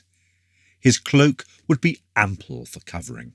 The fire crackled and blazed at intervals, just far enough from him that he might feel no inconvenience from its heat. Thrushes sang in the ashwood all around him, the cuckoo called, and the chiff-chaff never ceased for a moment. Before him stretched the expanse of waters. He could even hear sea over the low islands. In the sky, a streak of cloud was tinted by the sunset, slowly becoming paler as the light departed. He reclined in that idle, thoughtless state which succeeds unusual effort, till the deepening shadow and the sinking fire and the appearance of a star warned him that the night was really here.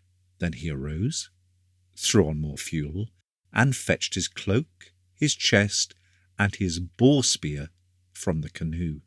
The chest he covered with the corner of the hide, wrapped himself in the cloak, bringing it well over his face on account of the dew. Then, drawing the lower corners of the hide over his feet and limbs, he stretched himself at full length and fell asleep, with the spear beside him. There was the possibility of bushmen, but not much probability. There would be far more danger near the forest path, where they might expect a traveller and watch to waylay him, but they could not tell beforehand where he would rest that night. If any had seen the movement of his canoe, if any lighted upon his bivouac by chance, his fate was certain. He knew this, but trusted to the extreme improbability of bushmen frequenting a place where there was nothing to plunder.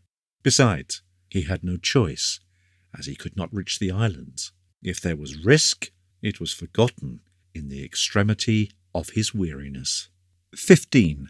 Sailing onwards. When Felix awoke, he knew at once by the height of the sun that the morning was far advanced. Throwing off the cloak, he stood up, but immediately crouched again, for a vessel was passing but a short distance from the shore, and nearly opposite his encampment. She had 2 masts, and from the flags flying, the numerous bannerets, and the movements of so many men on board, he knew her to be a ship of war. He was anxious that he should not be seen, and regretted that his canoe was so much exposed, for the bush by which it had landed hid it only from one side.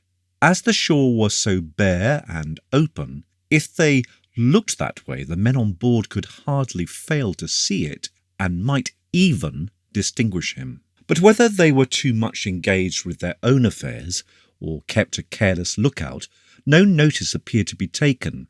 No boat was lowered. He watched the warship for nearly an hour before he ventured to move. Her course was to the eastward, inside the fringe of the islands. That she was neither Irish nor Welsh, he was certain from her build and from her flags.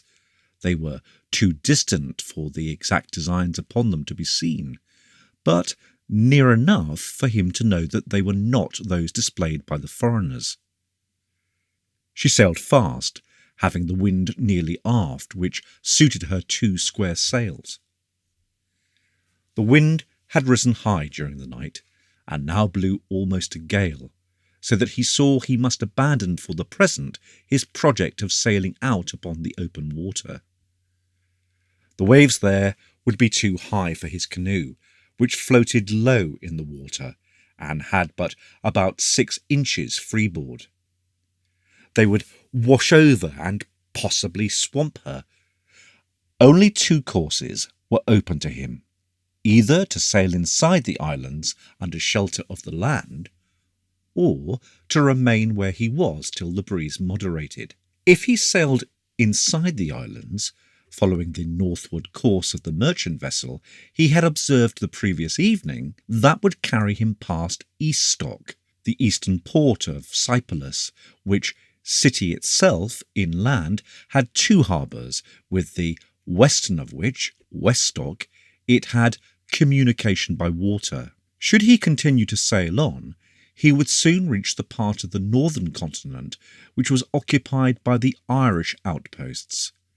On the other hand, to follow the warship east by south would, he knew, bring him by the great city of Asai, famous for its commerce, its riches, and the warlike disposition of its king, Isambard. He was the acknowledged head of the forces of the League, but yet, with the inconsistency of the age, sometimes attacked other members of it. His furious energy was always disturbing the world, and Felix had no doubt that he was now at war with someone or other, and that the warship he had seen was on its way to assist him or his enemies.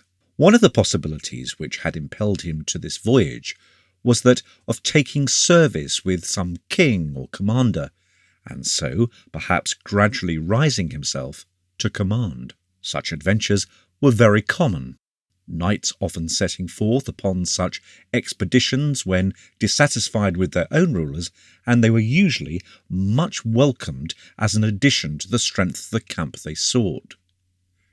But there was this difference, that such knights carried with them some substantial recommendation, either numerous retainers well armed and accustomed to battle, considerable treasure, or at least a reputation for prowess in the field. Felix had nothing to offer, and for nothing is given. The world does not recognize intrinsic worth or potential genius. Genius must accomplish some solid results before it is applauded and received. The unknown architect may say, "I have a design in my mind for an impregnable castle," but the world cannot see or appreciate the mere design. If by any personal sacrifice of time, dignity, or self-respect, the architect, after long years, can persuade someone to permit him to build the castle, to put his design into solid stone, which squadrons may knock their heads against in vain, then he is acknowledged. Then there is a tangible result. Felix was in the position of the architect. He believed he had ideas, but he had nothing substantial, no result, to point to. He had therefore but little hope of success, and his natural hauteur and pride revolted against making application for enrolment which might be accompanied with much personal humiliation, since at best he could but begin in the common ranks. The very idea of asking was repugnant to him. The thought of Aurora, however, drew him on. The pride was false, he said to himself, and arose from too high an estimate of his abilities, or it was the consequence of living so long entirely secluded from the world. He acknowledged to himself that he had not been beaten down to his level. Full of devotion to Aurora, he resolved to humble himself, to seek the humblest service in King Isambard's camp, to bow his spirit to the orders of men above him in rank, but below him in birth and ability, to submit to the numberless indignities of a common soldier's life. He proceeded to launch the canoe, and had already placed the chest on board when it occurred to him that the difficulties he had encountered the previous evening, when his canoe was so nearly lost, arose from his ignorance of the channels. It would be advisable to ascend the hill and carefully survey the coast as far as possible before setting forth. He did so. The warship was still visible from the summit, but while he looked, she was hidden by the intervening islands. The white foam and angry appearance of the distant open water directed to the eastward showed how wise he had been not to attempt its exploration. Under the land the wind was steady. Yonder, where the gale struck the surface with all its force, the waves were large and powerful. From this spot he could see nearly the whole length of the strait, and gazing up in the direction he had come, he saw some boats crossing in the distance. As they moved so slowly and appeared so broad, he conjectured that they were flat-bottomed punts, and straining his eyes, he fancied he detected horses on board. He watched 4 cross, and presently the first punt returned, as if for another freight. He now noticed that there was a land route by which travellers or wagons came down from the northward, and crossed the strait by a ferry. It appeared that the ferry was not at the narrowest part of the strait, but nearer its western mouth, where the shores were flat and covered with reeds and flags. He wondered that he had not seen anything of the landing places, or of the ferry boats, or some sign of this traffic when he passed, but concluded that the track was hidden among the dense growth of reed and flag, and that the punts, not being in use that day, had been drawn up and perhaps covered with green boughs to shelter them from the heat of the summer sun. The fact of this route existing, however, gave additional importance to the establishment of a fort on the shore of the strait, as he had so long contemplated. By now the first punt had obtained another load, and was recrossing the channel. It was evident that a caravan of travellers or merchants had arrived, such persons usually travelling in large bodies for safety, so that the routes were often deserted for weeks together, and then suddenly covered with people. Routes indeed they were, and not roads, mere tracks worn through the forest and over the hills, often impassable from floods. Still further satisfied that his original idea of a castle here was founded on a correct estimate of the value of the spot, Felix resolved to keep the conception to himself, and not again to hazard it to others who might despise him, but adopt his design. With one long last glance at the narrow streak of water, which formed the central part, as it were, of his many plans, he descended the hill and pushed off in the canoe. His course this time gave him much less trouble than the day before, when he had frequently to change his tack. The steady, strong breeze came off the land, to which he was too close for any waves to arise, and hour after hour passed without any necessity to shift the sail further than to ease or tighten the sheets as the course of the land varied. By degrees, the wind came more and more across his course at right angles to it, and then began to fall aft as he described an arc, and the land projected northwards. He saw several small villages on the shore, and passed one narrow bay which seemed indeed to penetrate into the land deeper than he could actually see. Suddenly, after 4 or 5 hours' sailing, he saw the tower of a church over the wooded hills. This he knew must indicate the position of Isai. The question now came whether he should sail into the harbour, when he would, of course, at once be seen and have to undergo the examination of the officers, or should he land and go on foot to the city?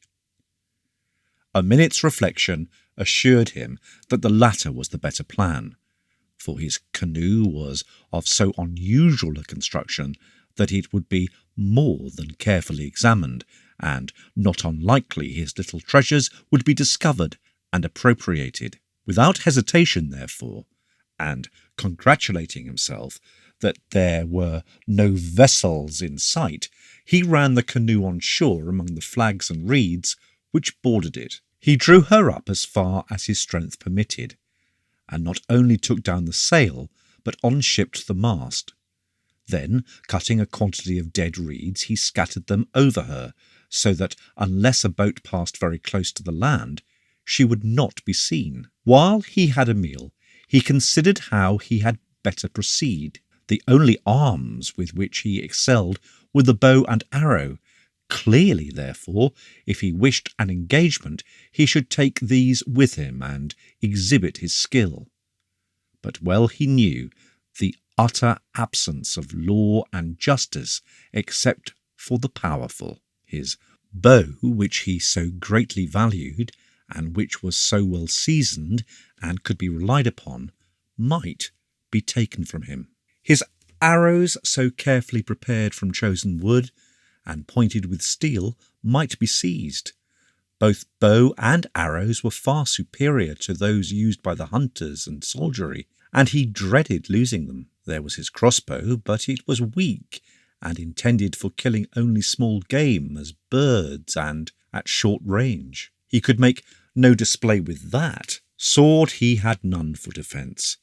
There remained only his boar spear, and with this he resolved to be content, trusting to obtain the loan of a bow when the time came to display his skill, and that fortune would enable him to triumph with an inferior weapon.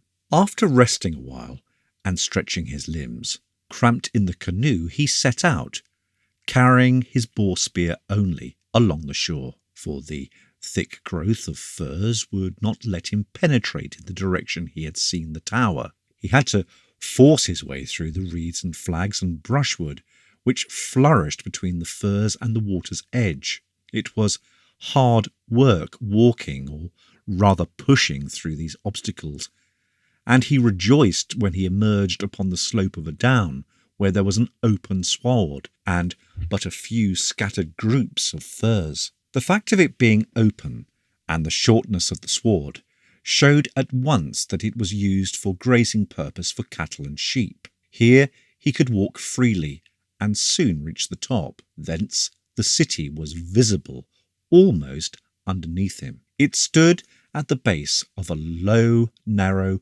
promontory which ran a long way into the lake. The narrow bank near where it joined the mainland was penetrated by a channel or creek about 100 yards wide or less, which channel appeared to enter the land and was lost sight of among the trees. Beyond this channel a river ran into the lake, and in the Y between the creek and the river the city had been built. It was surrounded with a brick wall, and there were 2 large round brick towers on the land side, which indicated the position of the castle and palace. The space enclosed by the walls was not more than half a mile square, and the houses did not occupy nearly all of it. There were open places, gardens, and even small paddocks among them. None of the houses were more than 2 stories high, but what at once struck a stranger was the fact that they were all roofed with red tiles, most of the houses of that day being thatched or covered with shingles of wood. As Felix afterwards learnt, this had been effected during the reign of the present king, whose object was to protect his city from being set on fire by burning arrows. The encircling wall had become a dull red hue from long exposure to the weather, but the roofs were a brighter red. There was no ensign flying on either of the towers, from which he concluded that the king at that moment was absent. 16. The city. Slowly descending towards the city, Felix looked in vain for any means of crossing the channel or creek which extended upon the side of it, and in which he counted 22 merchant vessels at anchor or moored to the bank, besides a number of smaller craft and boats. The ship of war which had arrived before him was beached close by a gate of the city, which opened on the creek or port, and her crew were busily engaged discharging her stores. As he walked beside the creek, trying to call the attention of some boatman to take him across, he was impressed by the silence. For though the city wall was not much more than a stone's throw distant, there was none of the usual hum which arises from the movements of people. On looking closer, he noticed too that there were few persons on the merchant vessels, and not one gang at work, loading or unloading. Except the warder stalking to and fro on the wall, and the crew of the warship, there was no one visible. As the warder paced to and fro, the blade of his partisan gleamed in the sunshine. He must have seen Felix, but with military indifference did not pay the slightest heed to the latter's efforts to attract his attention. He now passed the warship and shouted to the men at work, who were, he could see, carrying sheaves of arrows and bundles of javelins from the vessel, and placing them on carts. But they did not trouble to reply. His common dress and ordinary appearance did not inspire them with any hope of payment from him if they obliged him with a boat. The utter indifference with which his approach was seen showed him the contempt in which he was held. Looking round to see if there were no bridge or ferry, he caught sight of the grey church tower which he had observed from afar while sailing. It was quite a mile from the city, and isolated outside the walls. It stood on the slope of the hill, over whose summit the tower was visible. He wandered up towards it, as there were usually people in and about the churches, which were always open day and night. If no one else, the porter in the lodge at the church door would be there, for he or his representatives never left it, being always on the watch lest some thief should attempt to enter the treasury or steal the sacred vessels. But as he ascended the hill, he met a shepherd, whose dogs prepared to fly at him, recognizing a stranger. For a moment the man seemed inclined to let them wreak their will if they could, for he also felt inclined to challenge a stranger. But seeing Felix lower his spear, it probably occurred to him that some of his dogs would be killed. He therefore ordered them down and stayed to listen. Felix learnt that there was no bridge across the creek and only one over the river, but there was a ferry for anybody who was known. No strangers were allowed to cross the ferry. They must enter by the main road over the bridge. "But how am I to get into the place, then?" said Felix. The shepherd shook his head, said he could not tell him, and walked away about his business. Discouraged at these trifling vexations which seemed to cross his path at every step, Felix found his way to the ferry, but, as the shepherd had said, the boatsman refused to carry him, being a stranger. No persuasion could move him, nor the offer of a small silver coin worth about 10 times his fare. "I must then swim across," said Felix, preparing to take off his clothes. "Swim if you like," said the boatman, with a grim smile, "but you will never land." "Why not?" "Because the warder will let drive at you with an arrow." Felix looked and saw that he was opposite the extreme angle of the city wall, a point usually guarded with care. There was a warder stalking to and fro. He carried a partisan, but of course might have his bow within reach, or could probably call to the soldiers of the guard. "This is annoying," said Felix, ready to give up his enterprise. "However can I get into the city?" The old boatman grinned, but said nothing, and returned to a net which he was mending. He made no answer to the further questions Felix put to him. Felix then shouted to the warder. The soldier looked once but paid no more heed. Felix walked a little way and sat down on the grass. He was deeply discouraged.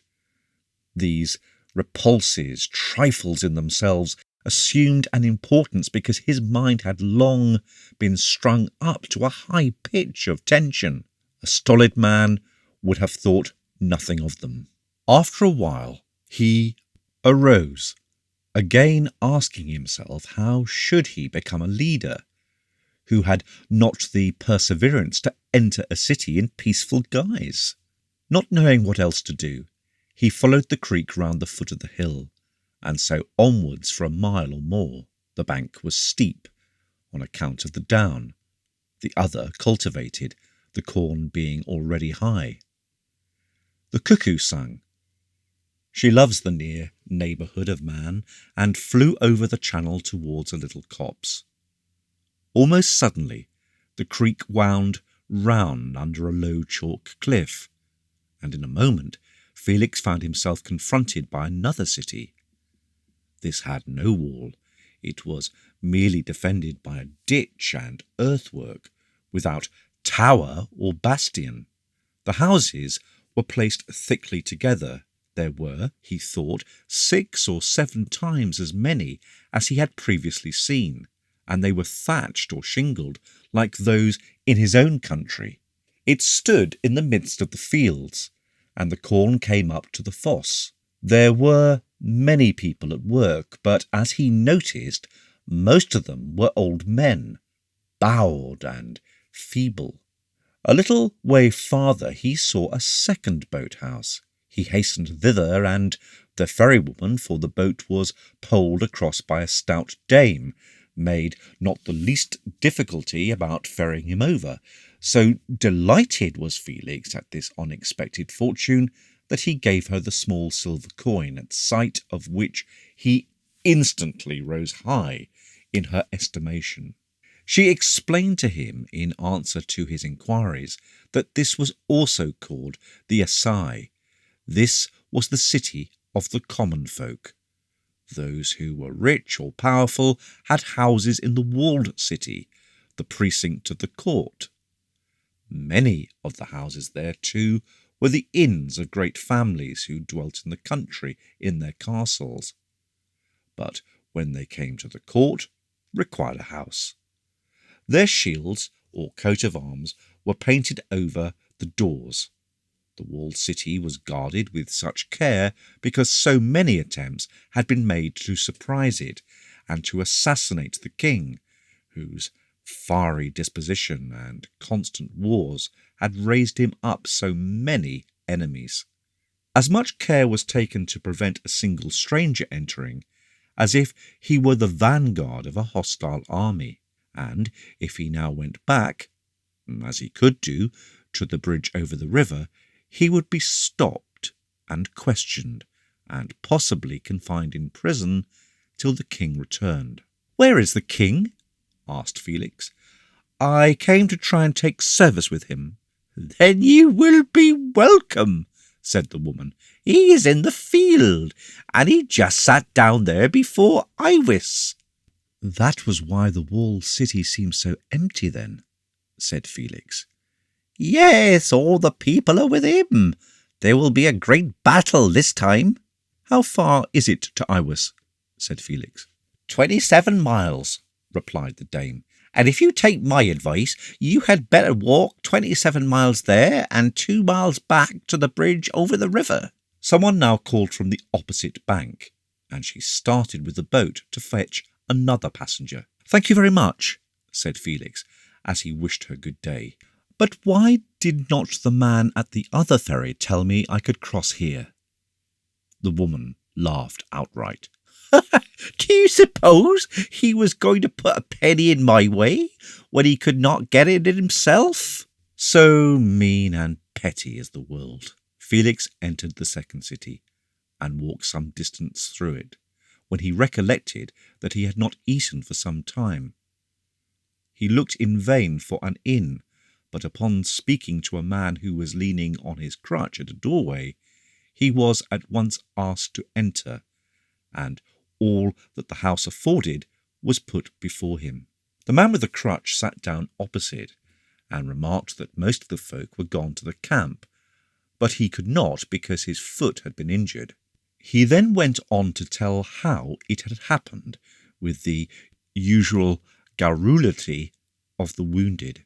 He was assisting to place the beam of a battering ram upon a truck. It took 10 horses to draw it, when a lever snapped, and the beam fell. Had the beam itself touched him, he would have been killed on the spot. As it was, only a part of the broken lever or pole hit him. Thrown with such force, the weight of the ram driving it, the fragment of the pole grazed his leg, and either broke one of the small bones that forms the arch of the instep, or so bruised it that it was worse than broken. All the bone setters and surgeons had gone to the camp, and he was left without attendants other than the women who fomented the foot daily. But he had little hope of present recovery, knowing that such things were often months about. He thought it lucky that it was no worse, for very few he had noticed even recovered from serious wounds of spear or arrow. The wounded generally died, only the fortunate escaped. Thus he ran on, talking as much for his own amusement as that of his guest. He fretted because he could not join the camp and help work the artillery. He supposed the ram would be in a position by now, and shaking the wall with its blow. He wondered if Baron Ingelumpf would miss his face. "Who's he?" asked Felix. "He's the captain of the artillery," replied his host. "Are you his retainer?" "No, I am a servant."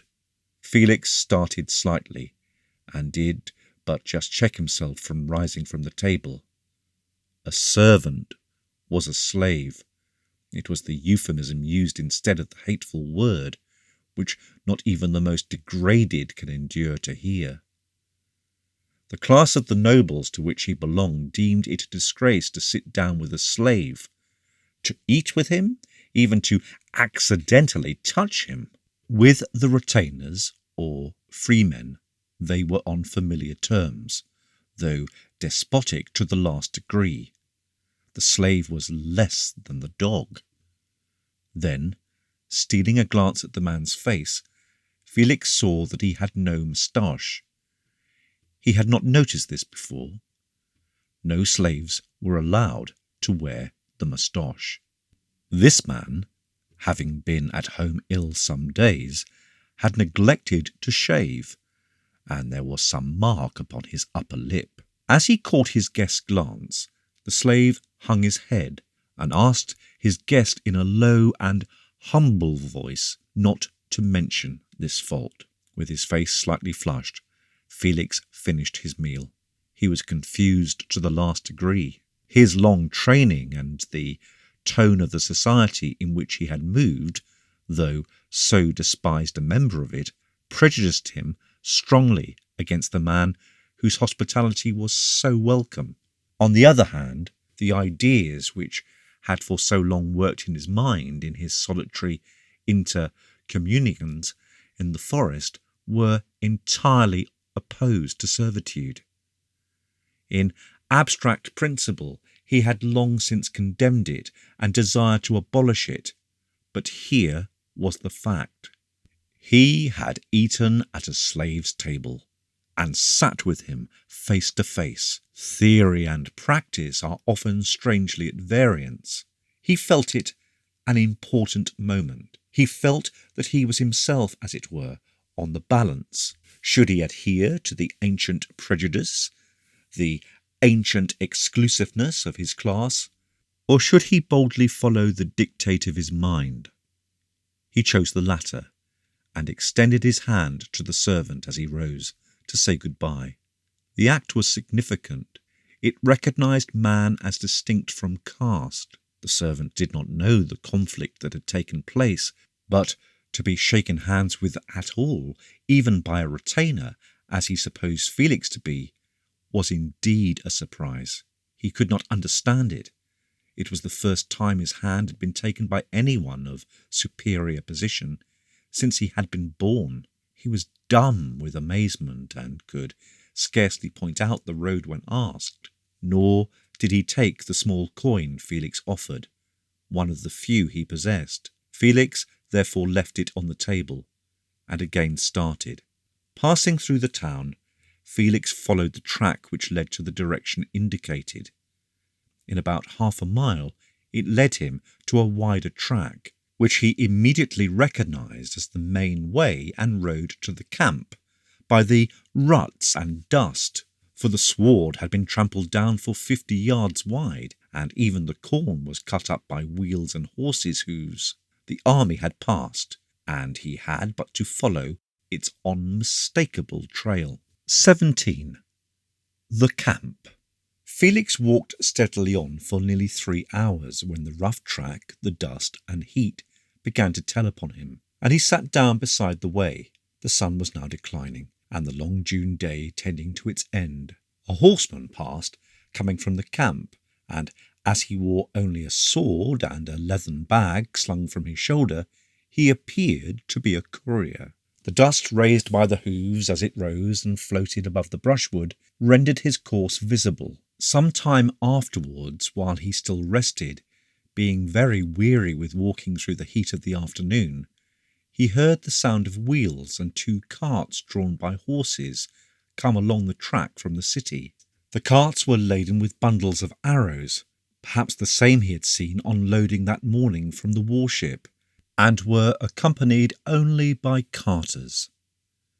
As they approached, he rose, feeling that it was time to continue his journey. His tired feet were now stiff, and he limped as he stepped out into the road. The men spoke, as he walked as well as he could beside them, using his boar spear as a staff. There were 2 carters with each cart, and presently, noting how he lagged and could scarce keep pace with them, one of them took a wooden bottle from the load on his cart and offered him a draught of ale. Thus, somewhat refreshed, Felix began to talk, and learnt that the arrows were from the vessel in whose track he had sailed, that it had been sent loaded with stores for the king's use by his friend the Prince of Quinton, that very great efforts had been made to get together a large army in this campaign. First, because the city besieged was so near home, and failure might be disastrous, and secondly, because it was one of 3